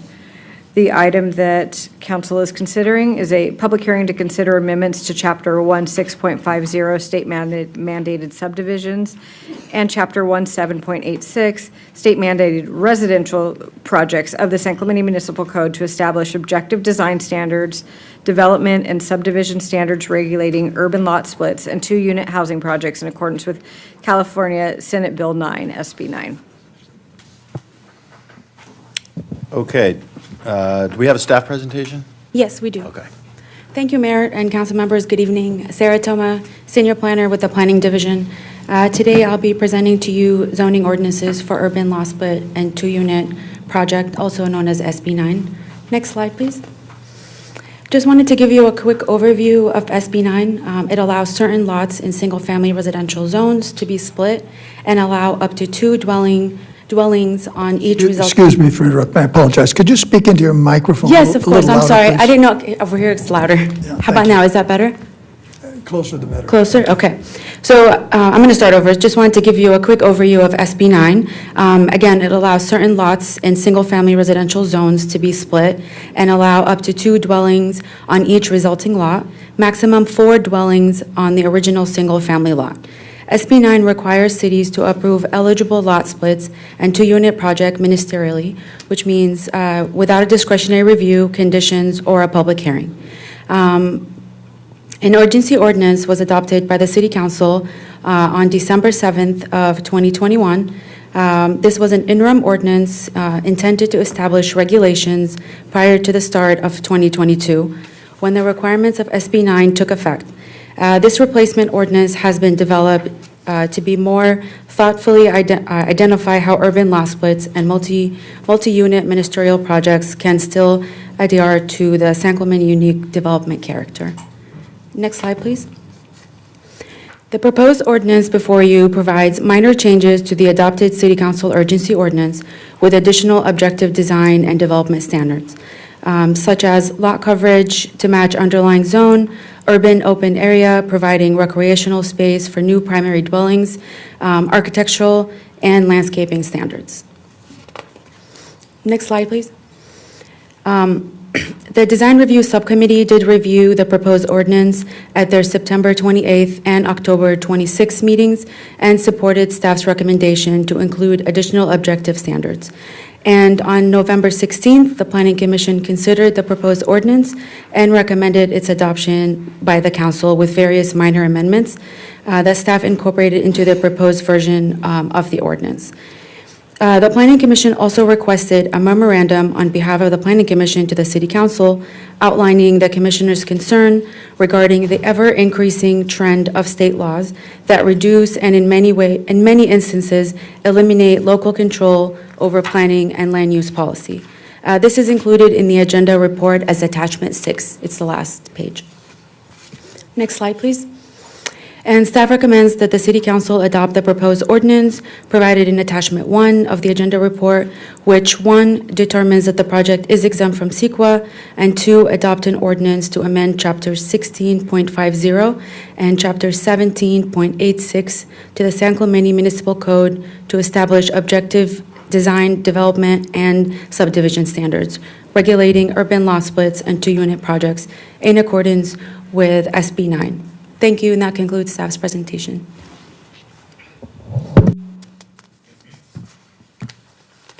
Okay, I will open the public hearing. Do we have any We comments? have, yes, one speaker card, Scott McCann. Okay.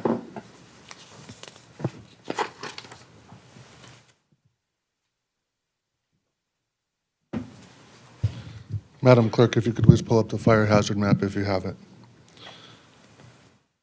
Good evening and congratulations to the recently elected and re-elected council members.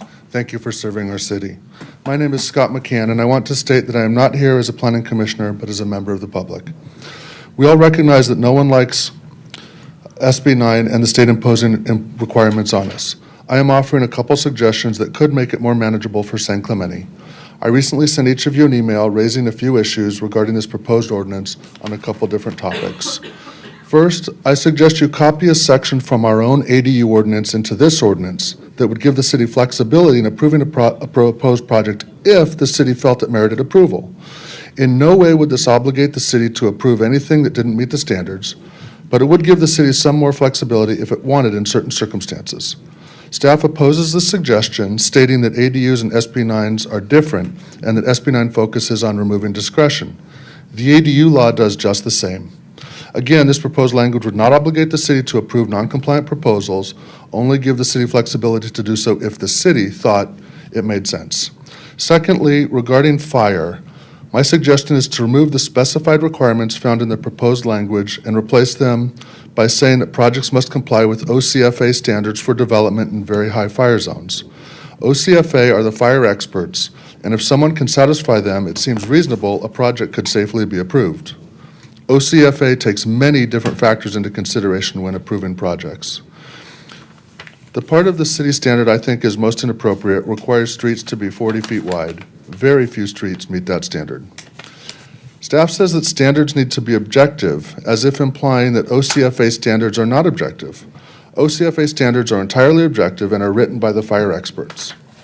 Staff opposes this suggestion, stating that the ordinance would help limit density in the hazard zones. But ADUs and JADUs could be built in these same hazard zones. So rental units would be allowed in these zones, but splittable for-sale units would not be? That makes no sense. Also, I hate to say it, but there's definitely some arbitrariness to where the zones are and how severe the fire risk is, especially at the edges.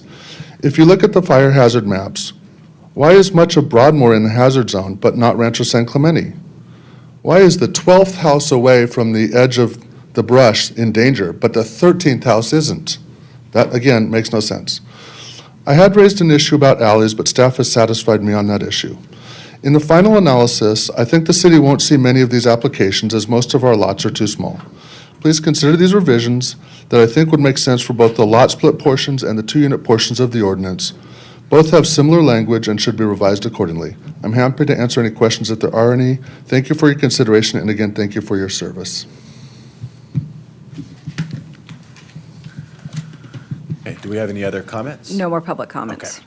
I'm going to close the public hearing and open up the floor for discussion. And does anyone want to pick up on any of the comments there and ask staff to address any of the concerns raised or any of that? Yeah, I would like staff to address the concerns. I think Scott made some very good points, and I'd like to know staff's thoughts on incorporating those into the ordinance. Would you like to go in order of the request, or should I address the fire hazard map, or, I don't, yes, go ahead. Thank you. Good evening, Mayor and Council. Adam Matamian, Deputy Community Development Director. Staff did have a chance to look into Mr. McCann's requests, and as he alluded to, staff is not supportive of the three amendments that he's proposing. Overall, what we're looking at here is an ordinance that is essentially required by the state of California to increase density. And the concern, as it was identified in the urgency ordinance that was already adopted by the council, was that these types of laws would have a negative impact on the existing character of residential development and residential neighborhoods within the city. The specific sections of the ordinance that Mr. McCann raised are already adopted. These are not things that staff is proposing changing now. So as far as what we are proposing, they're not related to these specific sections of the code. However, on the details, staff is not supportive of providing a safety valve for these types of projects. That would essentially create three avenues for addressing lot splits in the code. One would be through compliance with the SB 9 ordinance. The second would be what Mr. McCann is recommending, which is a discretionary approval to allow SB 9 projects with discretionary approval. And then the third would be what our code already includes, which is a codification of the Subdivision Map Act. If somebody doesn't meet SB 9, there's already an existing section of code that they can use, and that's going through the tentative map process. There are standards for that, and we would want them, we would want projects that meet our code. SB 9 essentially takes our existing code as it relates to subdivisions and pushes it aside to allow for a tremendous increase in density. And to the extent that we can, under state law, staff is moving forward with a proposal that maintains the existing development pattern as much as possible, while still allowing the provisions of SB 9. For OCFA regulations, we're not supportive of that because, first, OCFA and the Building Division have both reviewed this ordinance, both the urgency ordinance originally approved as well as what we're proposing today, and they're supportive of those regulations. Additionally, those regulations do not rely on more subjective OCFA requirements, even if they are provided in guidelines from the OCFA. These are specific things that staff is supportive of as it relates to development in the high fire severity zones. And then the third point raised in Mr. McCann's communications related to setbacks along alleys, and staff's not supportive of that because we have existing setbacks for alleys, and there are so many unique lots in the city that would benefit from a SB 9 in a way that would create potentially new front yard setbacks along alleys, and that's just simply not the intent. It's also not required by SB 9. There is a pathway forward to subdivide certain lots, but we would want to maintain the consistency with existing neighborhoods as much as possible. Okay. Follow-up question, if I Yes. could. Did the Planning Commission consider the suggestions of Scott McCann, these three items that he's mentioned? No, these were not raised during that public hearing. As a way of context, especially for the new council members, if I recall, the city, and I think I might have moved for it, issued a letter of opposition to SB 9, at least expressing our concerns with it. And City Attorney, you may recall, I believe we asked the City Attorney to ensure we were doing everything we could to preserve any local control we could, while at the same time complying with SB 9 and not getting out of compliance in a way that would put our housing element in jeopardy. Does that sound? Yeah, the council's direction at the outset, in its interface with the legislature and in adopting the urgency ordinance, was to maximize local control to the extent you could under these state constraints. So we've already sort of done that. You and that's you incorporated. extended your elbows as much as you Okay, could. and that's incorporated into this ordinance? Yes, uh-huh. Okay. I understand that point, but is this, this recommendation that we made to other, in that letter, is this what we're following as staff guidance also? Is this the policy that you're using, trying to obviously be deferential to state law and follow state law, but also understand the priorities of our local government in trying to maintain control over what happens here? Is that sort of the approach that our offices are taking? That is the approach, Councilmember. Ms. Gallardo-Daly is going to speak up. What we wanted to do, pursuant to the council direction, was to maximize and reserve local control where we could, but not overdo it with the consequence of our ordinance being invalidated by the state. But Cecilia, in terms of the policy implementation. Yes, that's correct. Thank you, Mayor and members of the City Council. Cecilia Gallardo-Daly, Community Development Director. When the City Council adopted the urgency ordinance at the end of last year, 2021, it was really just a stopgap measure to have our own ordinance in place before the law went into effect on January 1, 2022, and superseded any kind of local control or authority.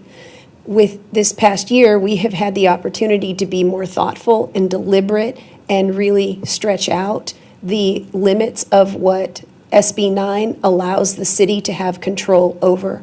So that's why you will see in these proposed regulations some additional standards and consideration for things like architectural compatibility, things like garages and carports and landscaping.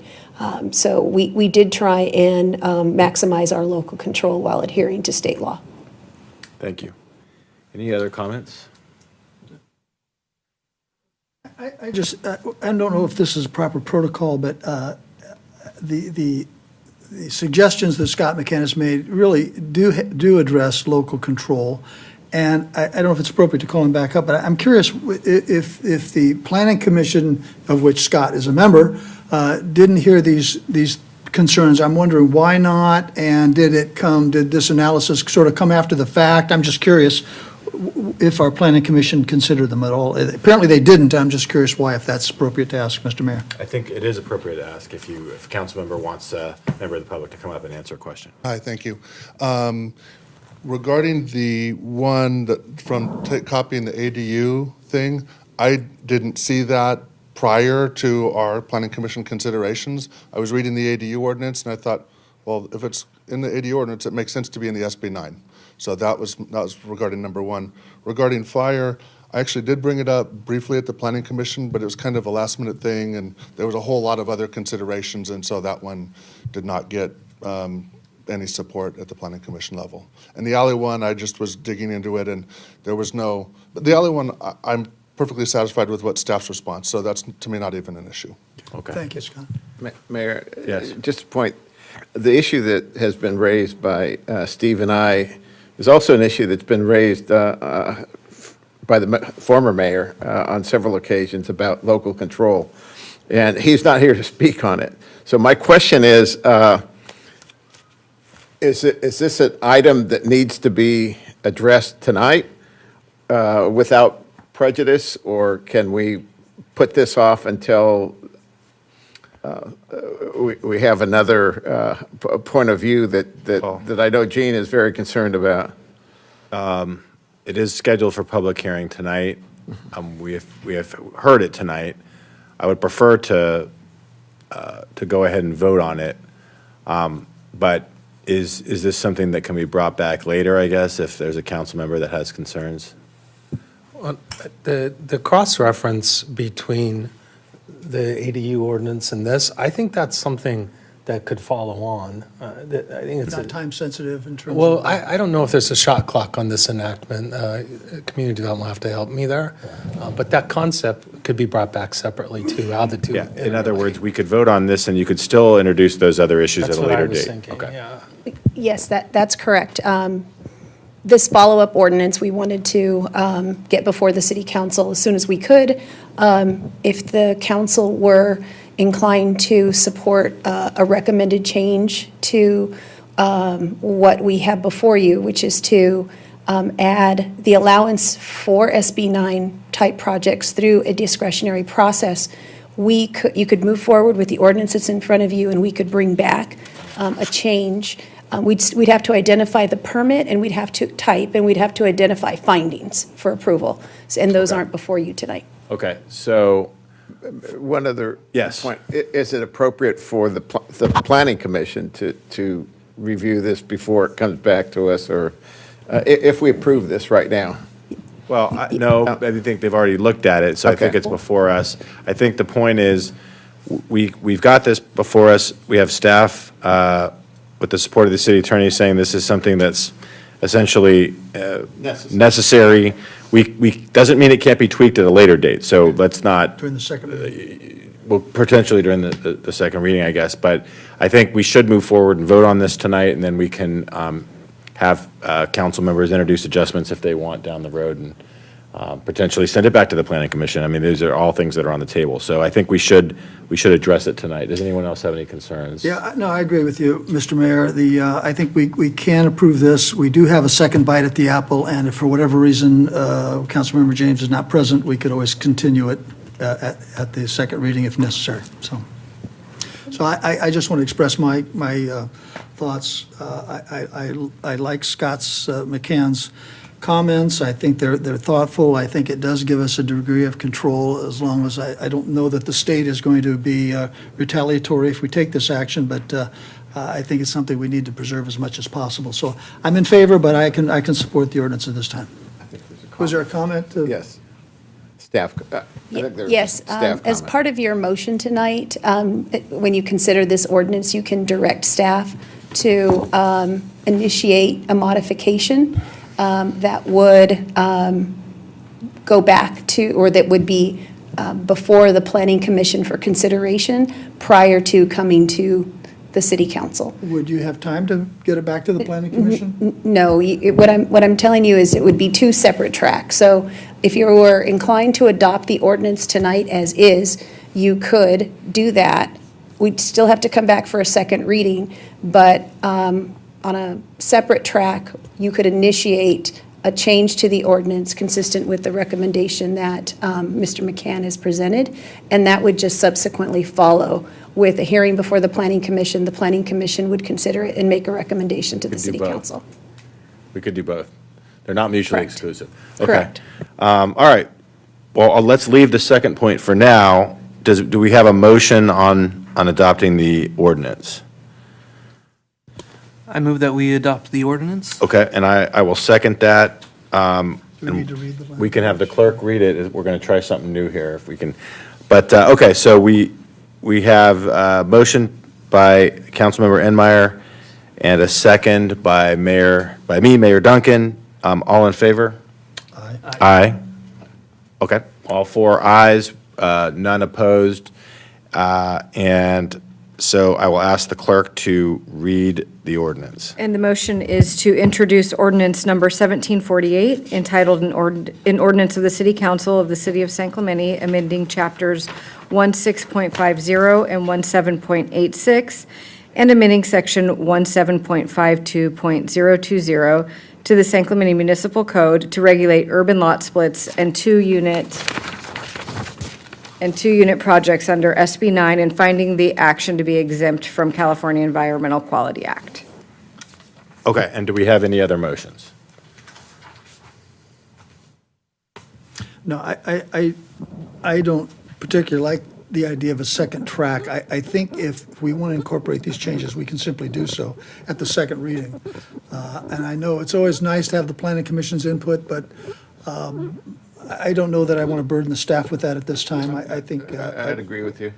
I think we should just move forward and discuss those changes at the next, at the second reading. Okay, and we'll have Jean there to do that. Thank you, Scott, for your comments, and a big supporter of local control. I think we're all frustrated by this, but I think the thing to always keep in mind is, as a council, we want to protect the city from getting out of line with the state and having even worse adverse consequences from that. So we'll continue to look at this moving forward, and we'll address it at our next meeting.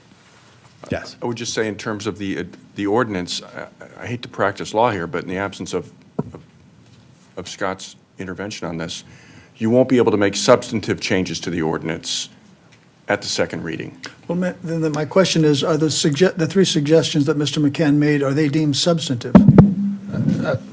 Any change in the wording here would require a new first reading of the modified You can make ordinance. Scrivener's changes. You can make Scrivener's changes, but that would be something of that magnitude would require a modification to the ordinance, and the second reading would have to become a new first reading. So if if the majority of the council decided at a later point to make those changes, we would basically be starting the process over again. Yes, that's right. And would that come back to council? I guess we could ask the planning commission at a later point to review those changes, but we could just make those decisions at the dais and then come back for a second reading once those changes are made? It would be the latter. If an amendment is made I haven't seen what we're talking about, so it's hard to say. But if an amendment is made to Title 17 that hasn't been considered by the Planning Commission, your code requires that it be sent to them for And my next consultation. follow-up question would be, is there a timing issue with our compliance with state law on this? Is there a deadline that we're up against in any way? No, there's not. Okay. Then I'm comfortable at the second reading discussing modifications, and if so, we'll just go through the process. Okay. If required. Thank you. Appreciate that clarification. Thank you, Scott. All right. I believe that we're at item 10A. Correct, item 10A. Okay. This is new business, project partnership agreement, U.S. Army Corps of Engineers for the San Clemente Shoreline Project. Thought it was Shoreline Protection Project. Hopefully you have some good information for us, Cal, and it's an important project for our residents here, of course.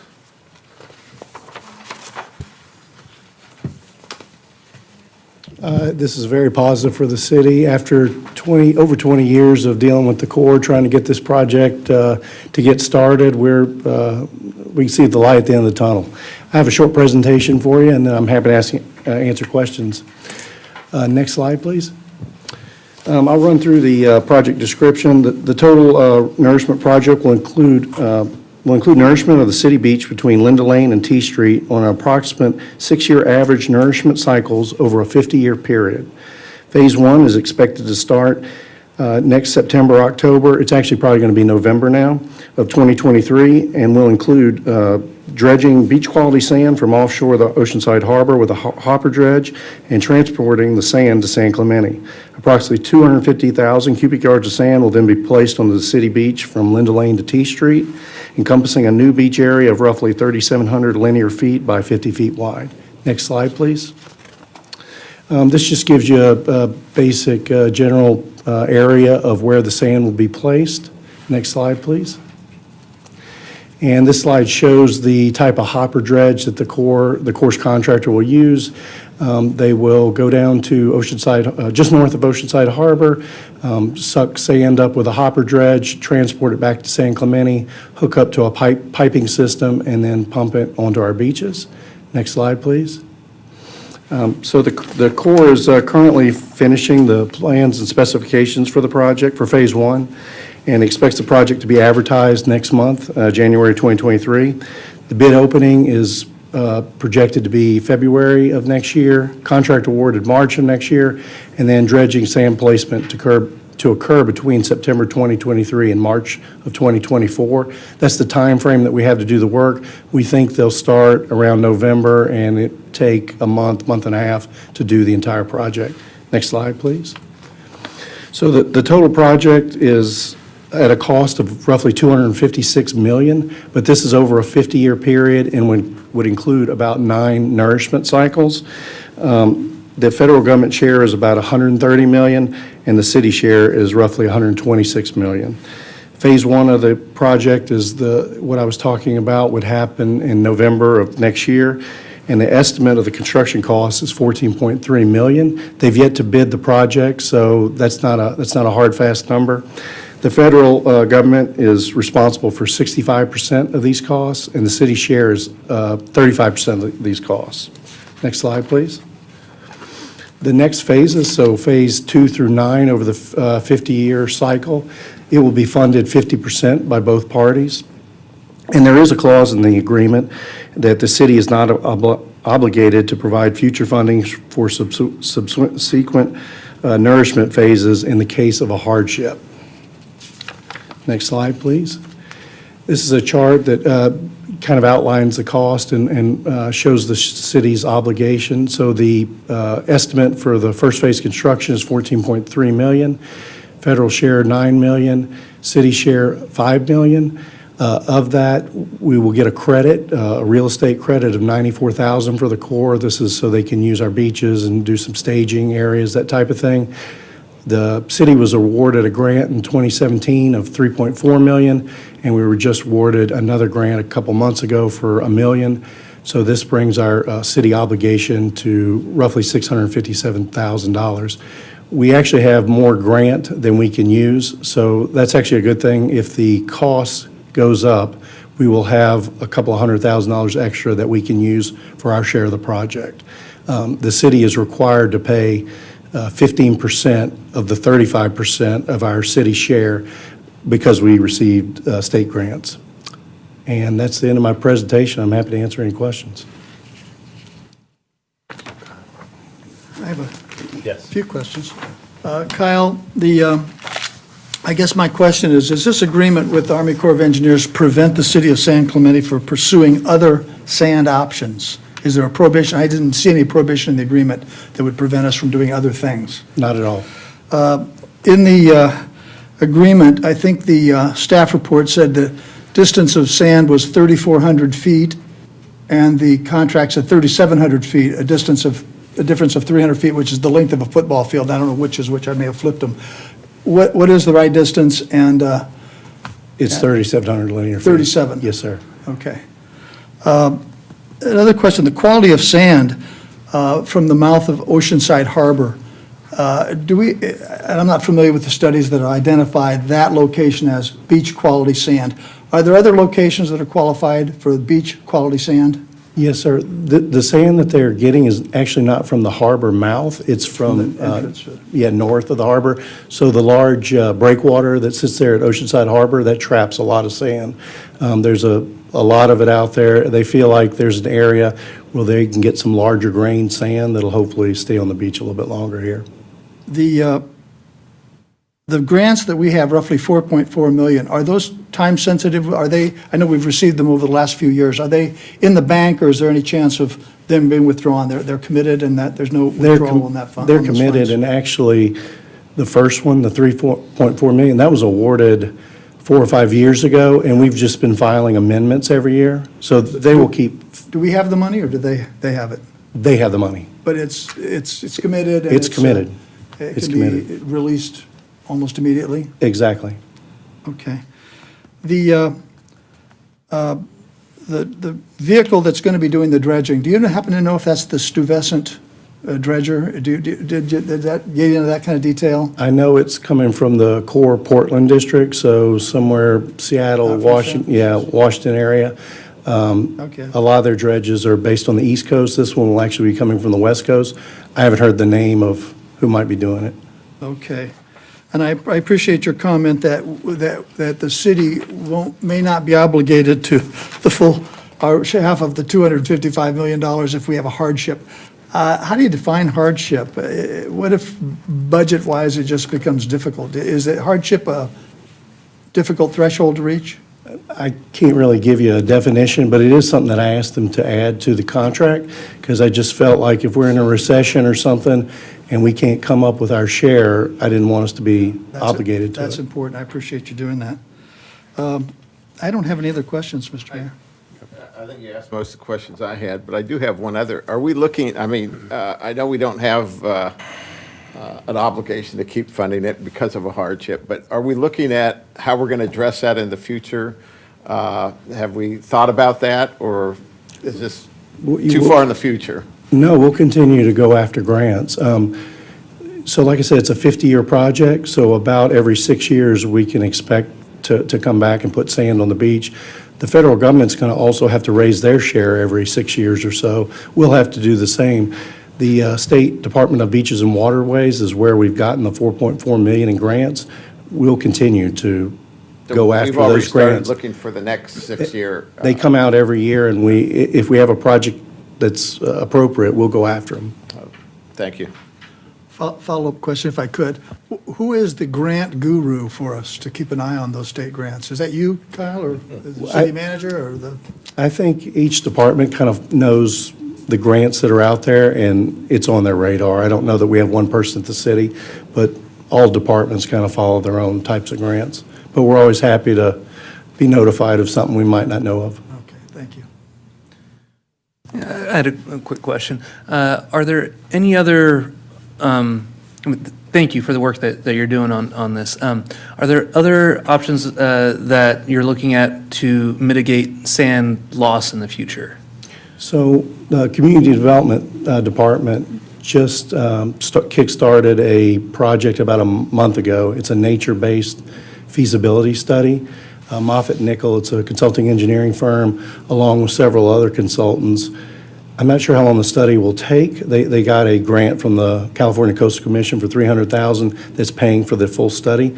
They are going to look at living shorelines, sand replenishment, groins, artificial reefs, everything that could possibly be used to retain sand on the beach. And so we should be getting a report from them 6-8 months from now. I'm not exactly sure, but they're working on it. Thank you. One follow-up question, if I could. Kyle, the regional, there's a reference to the Regional Strategic Coastal Resiliency Committee. Is that what committee is that? Is that state, federal? I'm not familiar with that. This is our participation in Was that the Lisa Bartlett group? Yeah. Yes. So Lisa Bartlett formed a committee, I guess, to look at these issues on a regional basis. Okay. And so there's been a few meetings that we've attended, and just nothing official yet, but just kind of seeing what's out there. Do we know if that committee will continue on with the new supervisor? I presume it will, but does You know anyone what? know? That's a great question. We'll have staff reach out to the new supervisor and see if she's going to continue those type of meetings. Yeah. Mr. Mayor? Yes. Alternatively, it's something we should look at internally to keep addressing and focus and keep attention on that, maybe in our subcommittee. Yeah, I think that's a great point. We should bring that up when we go through our committee appointments and our ad hoc subcommittee creations, and make sure we have folks devoted. And Steve already sort of started that process from our city council to work on this issue. Sounds like you might be interested. I should note too that, thank you, Kyle, and everyone in Public Works and Community Development for your work on this. It's 20 years in the making, plus a lot of residents before us really are the ones who were the champions to get this going, and we get to be there hopefully when it finally gets across the finish line. The other thing I'd say is I had the opportunity to talk with some Oceanside City Council members. They are also suffering from the same type of issue, and they would like to meet with us. And really, to be honest, we probably have more in common with Oceanside in terms of sand loss than we do a lot of Orange County cities. I know that you used to be in Oceanside, Kyle. You know all about that. So maybe our subcommittee can contact, I know it's Ryan Kime, a former police officer, who's one on Oceanside that's really interested in that. So we'll keep talking about that, I'm sure, as the project continues. Thanks, Kyle. So do we have a motion? We do have a speaker card. Okay, we have a speaker card. Susan Ambrose. Sorry, Susan.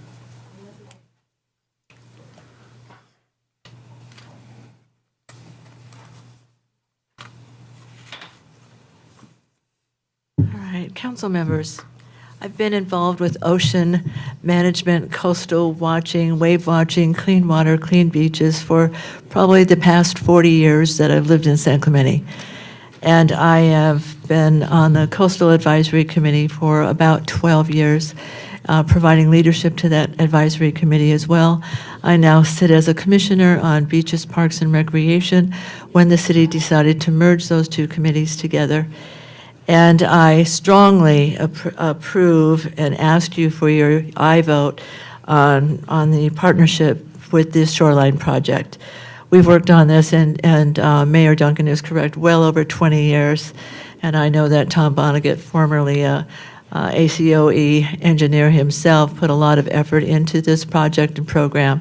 I think if we delay in any way, the longer we wait, the less likely that sand is going to land on our beach. We've stalled long enough. I want to remind you of some of the things that occurred in our own general plan. Here are the principles that you have approved, or some of you, and some of you are new, I realize, but you can relate to a lot of these.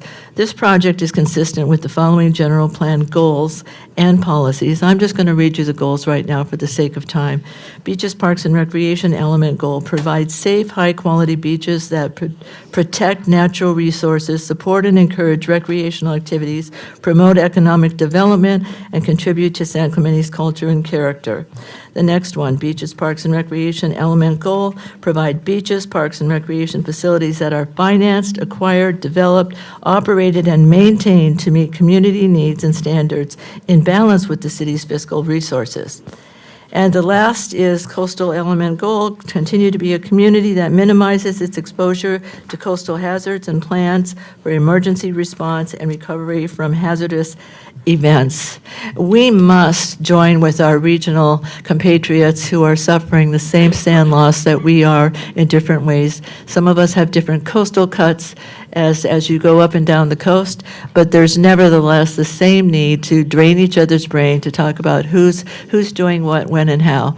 We met on December 9th with a Zoom meeting with the director of the coastal zone in newly hired, and I believe that she was in Encinitas before that, to discuss the commonalities that we have. And we all walked away thinking, yes, regionally, this would be a good partnership with Oceanside. And in addition to our sister cities, we should be talking to other people. We should be learning from them. And I just want to let this committee know that the Coastal Advisory Committee in January of 2021 recommended that we get involved in a regionalization group. But that never got to the city council. Somehow it got put down in the round count or something and didn't get to you. So I strongly approve of this. I hope that you will as well. Appreciate it. Thank you. All right. I should also note, City Manager, that Susan had suggested we put the information from the King Tides on our website. So I'll ask you to just follow up and see if that's something we can post on there. All right, I think we are finished with public hearings, if I'm right. We need a vote. Oh, we still have to do the motion. Sorry, yes. Do we have a motion? I will move that we approve and authorize the interim city manager to execute contract number C-22-70, a project partnership agreement by and between the City of San Clemente and the U.S. Army Corps of Engineers for the San Clemente Shoreline Project. I'll second that. Okay, the motion is Mayor Pro Tem Noblock. Second is Councilmember Cabral. All in favor? Aye. Any opposed? We have unanimous for 4-0. And now we are, Weekend trolley extension. okay, so that is still a, wait. We're on new business. Oh, we're on new business now. Yes. Oh, yeah, okay. All right, so we are on to weekend trolley extension, and Jonathan, you're here with the staff presentation. Great, thank you. Good evening, Mayor and members of the City Council. Thank you for your time. This item in front of you is a proposal for a potential continuation of the weekend service on the trolley. The council has previously given direction to add weekend service beyond the base grant that we have with OCTA through Project V that covers our summer service. So we've already been operating April through December under that council direction, and this proposal and staff report in front of you outlines what the option would be to continue that Saturday and Sunday service on the Red Line only between January and March. There is an option within the recommendation that's in the recommendations section 2B if the council were interested in a pilot option to utilize the 2 trolleys that currently are sitting at our yard unutilized. Our Blue Line services Dana Point, but that only runs during the summer. The council did not give direction for that line to continue on Saturdays and Sundays. So if the council were interested in a pilot, we could use those 2 trolleys in service. The one caveat to raise with that is that our grant agreement does require that those 2 trolleys return to the Blue Line service Memorial Day weekend. So with that, I think that there's a lot of other information in the staff report, but would be happy to respond to any questions on that, and I'll leave it there. Thank you. Thank you. Do we have any comments? We have one public comment, Mickey Rathman. Okay.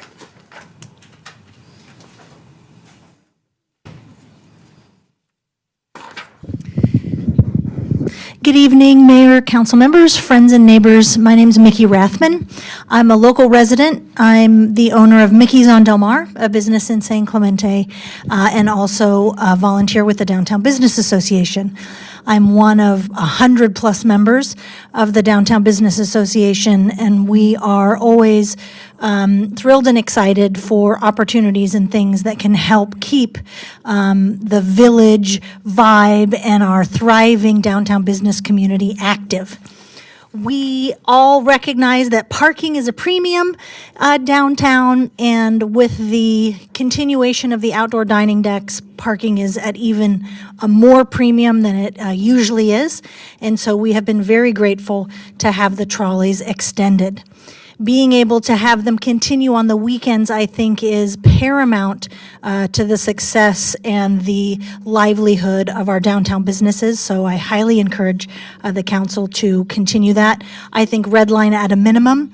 I don't know that Dana Point or the other cities run their trolleys this time of year, so maybe the Blue Line isn't something that's needed. But if those 2 trolleys could be added to the Red Line for the winter time, wow, that would be great, even more trolleys. I do think that there's a great opportunity for the city, if you are looking at ways to improve our trolley service, is to add service to South San Clemente.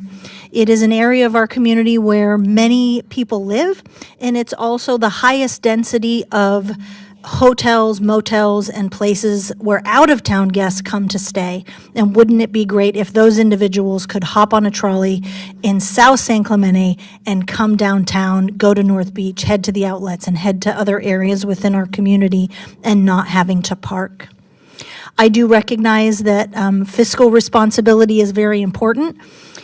I'm hopeful that the money that the city makes from the outdoor dining decks is something that could be used to help offset the expense of continuing the trolley service and the potential for adding additional routes to South San Clemente in the future.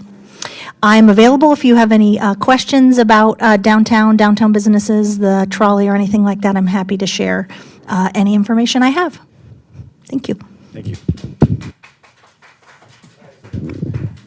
Okay. Do we have any questions for staff or comments? Yeah. Just a quick question. The Blue Line that you mentioned for this pilot program, is it required that it would go up to Dana Point, or are you looking at different routes for that Blue Line in San Clemente? Thank you for that question, Councilmember Enmeyer. We are not required to go to Dana Point except for during that summer season. So the option in front of you is to utilize those 2 trolleys for a temporary pilot of an alternate route if you'd like. If you would like it to operate Saturdays and Sundays along that route that it does operate in the summer, that also is an option in front of you. So with that, but there's no plan yet on whether that would be like up and down Pico or whether it'd be south side San Clemente? Correct. Yes, staff did not provide a preliminary recommendation on the location of that route. We've heard a number of community members interested in different locations, even as you've heard tonight, referencing hotels in South San Clemente. I will say that I did get contacted by officials from our state beach indicating that they would also be interested if there was a city line that connected to there. So the option is really at the discretion of the council. Staff would use, we do document boardings on these different routes, so we certainly would keep a record of that and use that for any future applications for grants to augment future trolley service. Sorry. On that issue of the taking the tally, are you concerned at all that if we start this in the wintertime, that our numbers are going to be artificially low as compared to the height of summer? Would that be taken into account with those tallies? That's a fair question. This response would just be an opinion because I'm not speaking on behalf of OCTA that would review our grant proposals, but we do have data from our baseline trolleys that do run downtown and to Dana Point showing those seasonal variations. So I think it would be pretty easy for staff to demonstrate based off of those comparatives and what percentage of ridership we have in different months, we could project out from any monthly service that we do have. The two trolleys that are out of service, is it possible for one to do like a South San Clemente and a separate one to do like a Pico to Talega, if we wanted to? I mean, or those two need to be devoted to just one of those options? That's possible, but I wouldn't recommend it for the reason of headways. I think that our riders have gotten accustomed to that approximately 15-minute headway. So if the council wanted to give us a direction of a preferred route, then I would work with our traffic engineer to even figure out the appropriate number of stops to try to keep that consistent. I see. So you might need both on one of these pilot routes if you're going to do that, because otherwise the wait would be too long. And correct. I get it. Okay, yep. Yeah, I'm more concerned about how this comes to the council, and maybe it's a question for my colleagues up here, but this whole issue of this independent funding, why wasn't this funded on an annual basis as opposed to coming now with this other special 2-month edition? Is it something that was rejected earlier? I wasn't here, so was it rejected earlier? And I'll tell you my rationale for it is when you analyze projects piecemeal, then you don't get to compare them with all the other projects and all the other spending options that we have. And so I don't like budgeting by issues. That's my primary concern, is that when everything looks like a good idea when it's presented alone, but when you have to make financial decisions, I like to know, okay, is it a trolley, or is it sand on the beach, or is it some other option? And so that's my concern right now. I'm just trying to get an idea of how this all transpired. Certainly, that's a very good question, Councilmember Cabral. The trolley operations have been a bit inconsistent over the past few years, largely due to the pandemic. And while that inconsistency was unfortunate, it also gave us the opportunity to evolve a little bit in the program. So the OCTA allowed for the funding that was not used in 2020 to carry forward. Okay. And simultaneously, the city, under emergency provisions, did implement the outdoor dining program. And with that removal of parking spots, the council thought it would be prudent to extend the trolley, and this goes back to the pandemic timeframe. Okay. That program was subsequently extended because of state ordinances that allowed for that continuation that will go through the end of 2023, through the end of next year.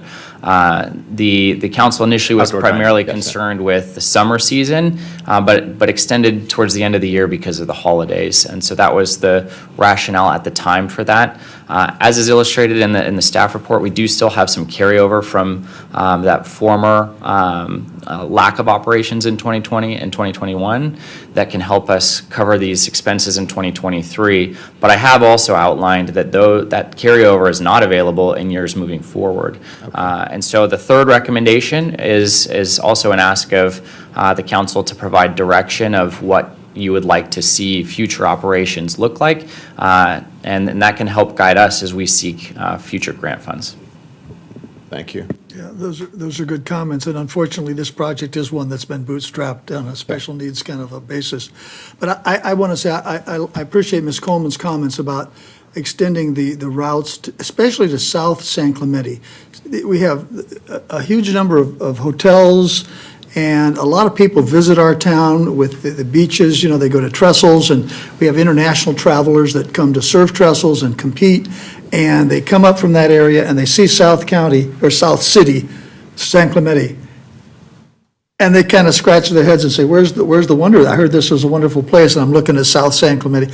We need to do more in that part of town, whether it's transportation and other things, to really spruce up the gateway from the south that we don't give a lot of attention. So I appreciate Ms. Coleman's comments. I kind of resonate with what she's saying there. But again, we don't want to bootstrap yet another segment, but it's important to consider as we expand the program. Go ahead. Just piggyback on what you're saying. While I was campaigning over this last season, this was an issue that every single person I talked to was in favor of. This was something that everyone was excited for, whether we have to go piecemeal and do one area of San Clemente first, another area of San Clemente next. I think that's a great debate to have, but either way, everyone, left, right, didn't matter. Everyone was excited for this idea of having transportation for the residents of San Clemente, bringing in more revenue, capture revenue of the residents itself, and a quality of life improvement. So yeah. Yes, and I've heard that sentiment too. Of course, to Councilmember Cabral's point, they don't have to do the budgeting. So, I mean, I guess maybe a question I have is, and it's probably in the report, but when you look at the $93,230, how much is that is coming out of our general fund, essentially, and how much is OCTA covering as if we looked at that option? Thank you, Mayor, for the opportunity to respond to that question. The council, in discussing the outdoor dining program, did set up fees with direction that, or the intention that those could be used to support the trolley. Those fees, though, have been received into the general fund. So to be clear, the numbers in the recommendation here are coming from the general fund, and these numbers are not reimbursable by OCTA. Our grant agreement is specific to operations beyond April. So these funds would be coming from the general fund. The city has received so far about $46,000 from the first installment of outdoor dining. We will be sending out the second round. That's invoices for $50,000 this week, due in January, and there'll be 2 more rounds of that follow. So in total, we would be looking at a little over $150,000 next year in revenues related to the outdoor dining that go into the general fund. Okay, great. So the money's there, but of course the money could be spent on other things too. Yeah. And part of the reason for the fees is the inconvenience of not having parking on Del Mar where people used to have, right? It's not just for other projects. All right, does anybody have any other questions for staff or discussion, or is anyone prepared to make a motion? I'll make a motion, Okay. unless there's any. Yeah, I move that we authorize a supplemental appropriation of $93,230 to account 021808 for trolley operations between January and March 2023, with 3 trolleys on the red line and 2 trolleys designated for a pilot route as directed by the City Council. And approve a funding transfer from the general fund unassigned fund balance in the amount of $93,230 to the local transit fund. And as part of your motion is number 1, so you're looking at 2B, I think, basically. Is number 1 and number 3 also part of the motion? You don't have to read them. Oh, yes. Yes, also number 1 and number 3. Okay. I'll second okay. motion. Any other motions or discussion? Okay. So we have the motion for staff recommendation 1, 2B, and 3. All in favor? Aye. Aye. Any opposed? No. We have 4 in favor. And just as a point of clarification then, Jonathan, is staff going to bring back for further council direction which pilot program route would be considered? So if there's not an initial direction this evening on a preferred general location, then staff can return under unfinished business with a couple of options. I should have asked, so do we want to amend the motion with a recommendation or staff direction on a particular pilot route, or at least general guidance for staff? I'll ask that for the council member. I would like to hear back from the staff on their proposals for it. I see benefits on each one. I realize we're limited by just 2 lines. Right. So I'd love to see some options that you come back with. The second's agreeable, too. Okay.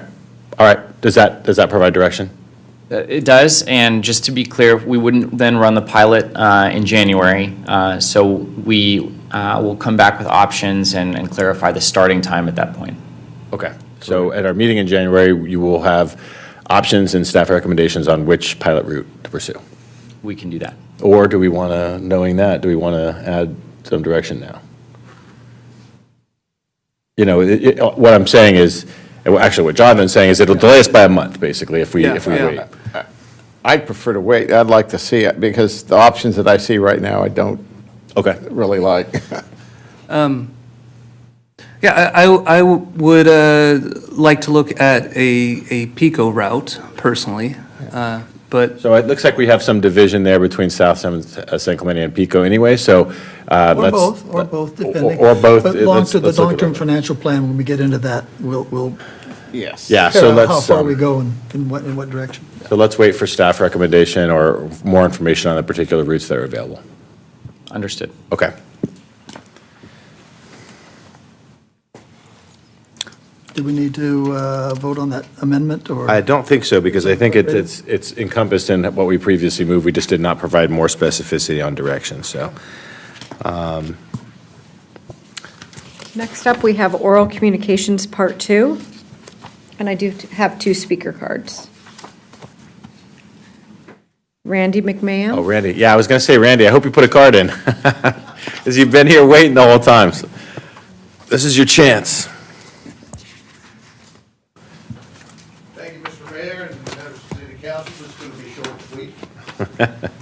I'm here to advertise the 80th anniversary commemoration of the 4 chaplains sacrificed during World War II. March 3rd, 1943, 4 U.S. transport ships were en route to a base in Greenland.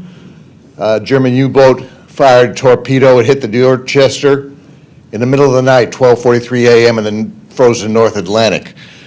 902 military personnel on board. Total darkness.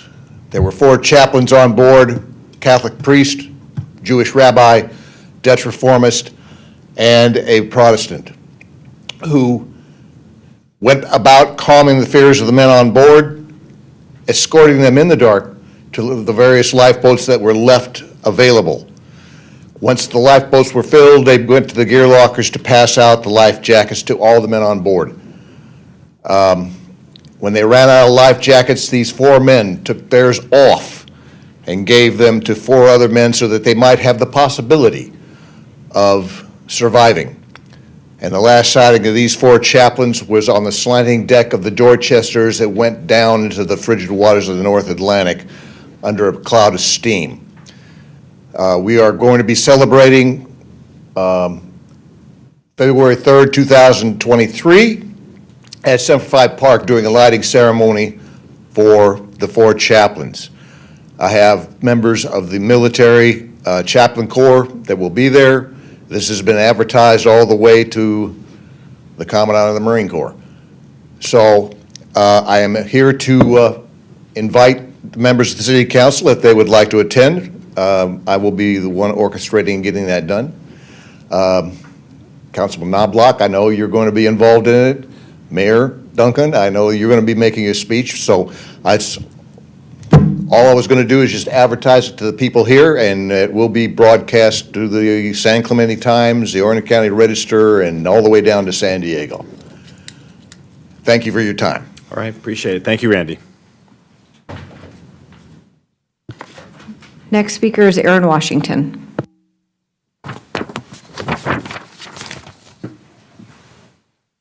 Good evening, Mayor, Council. Well, I don't have to talk about the first one because I liked how you guys worked together on the decision on the trolley. The other one, I just want to reflect, and I wasn't even going to speak tonight until I heard Steve say, do we have a sand guru? Good one there. When I was on the coastal advisory with Ben, I messed his last name up, Benmoff or something like that. He mentioned anchoring sand, so I know that I think we still have a subcommittee for this sand, but I know the plan was about getting sand and replenishing it, but also the research of anchoring it, whether it be vegetation, or they were talking about jetties, or all the different phrases. I don't know. I'm not a professional in that area, but it made a lot of sense, anchoring it, so it's just not going away, all right? So keep that in mind, and thank you for your consideration, for keeping that subcommittee together, because it's very important. Like on the campaign trail, that's all you hear about, our bread and our butter of our beaches, our pro surfers, and our business, and it keeps us vibing here. So thank you. You guys are working well together. I like it. Thanks. Thank you, Aaron. Okay. Any other comments for oral communications part 2? That's all I have for oral communications. All right. It's time for the We adjournment. good, Steve? Okay. You have- Do we have a motion for adjournment? Before we do that, could we follow up with a couple council comments? I have at least one. Oh, sure, yes. I'd like to ask my colleagues if they would consider directing staff to analyze whether it would be appropriate to have our building department open their counters for as-needed permits. I know currently we, since COVID, have an appointment process online, but I've talked to a number of builders, and the concern that they have with that is that when they have a need, an immediate need, oftentimes a hot water heater blows or something, and they need to move quickly, or other issues. They need to move quickly, and the appointment schedule doesn't always help, or it doesn't always meet their immediate needs. And I just wondered if we could revisit the issue of having a walk-in permit process for our citizens that need to move quickly and expeditiously. So that's my suggestion for a staff analysis along those lines. And we don't have Cecilia here. I want to say we have had some discussion on that in the past. It might have been before your time. We have. Okay.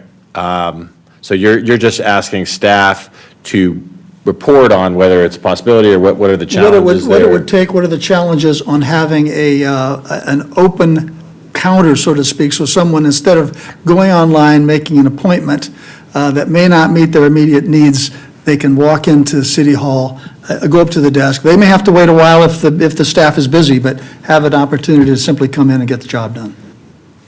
I understand the interest. Yeah, I would support that. Okay, so we have a motion from Noblock and a second from Cabral. We need a third for Staff report. or staff report. Okay, third is Councilmember Enmeyer. All right. Thank you. That's all I have. Okay. Just so you know, we were going to end before 9, Stephen. You did good. You did good. What happened to our lights? I know, I was thinking, I think there's a sign here that we're supposed to Aaron be was shutting speaking, there down. was mood lighting that was going on. Yeah, meeting's over whether we like it or not. Okay, do we have an emotion? What's that? Have we paid the bills? Yeah, maybe not.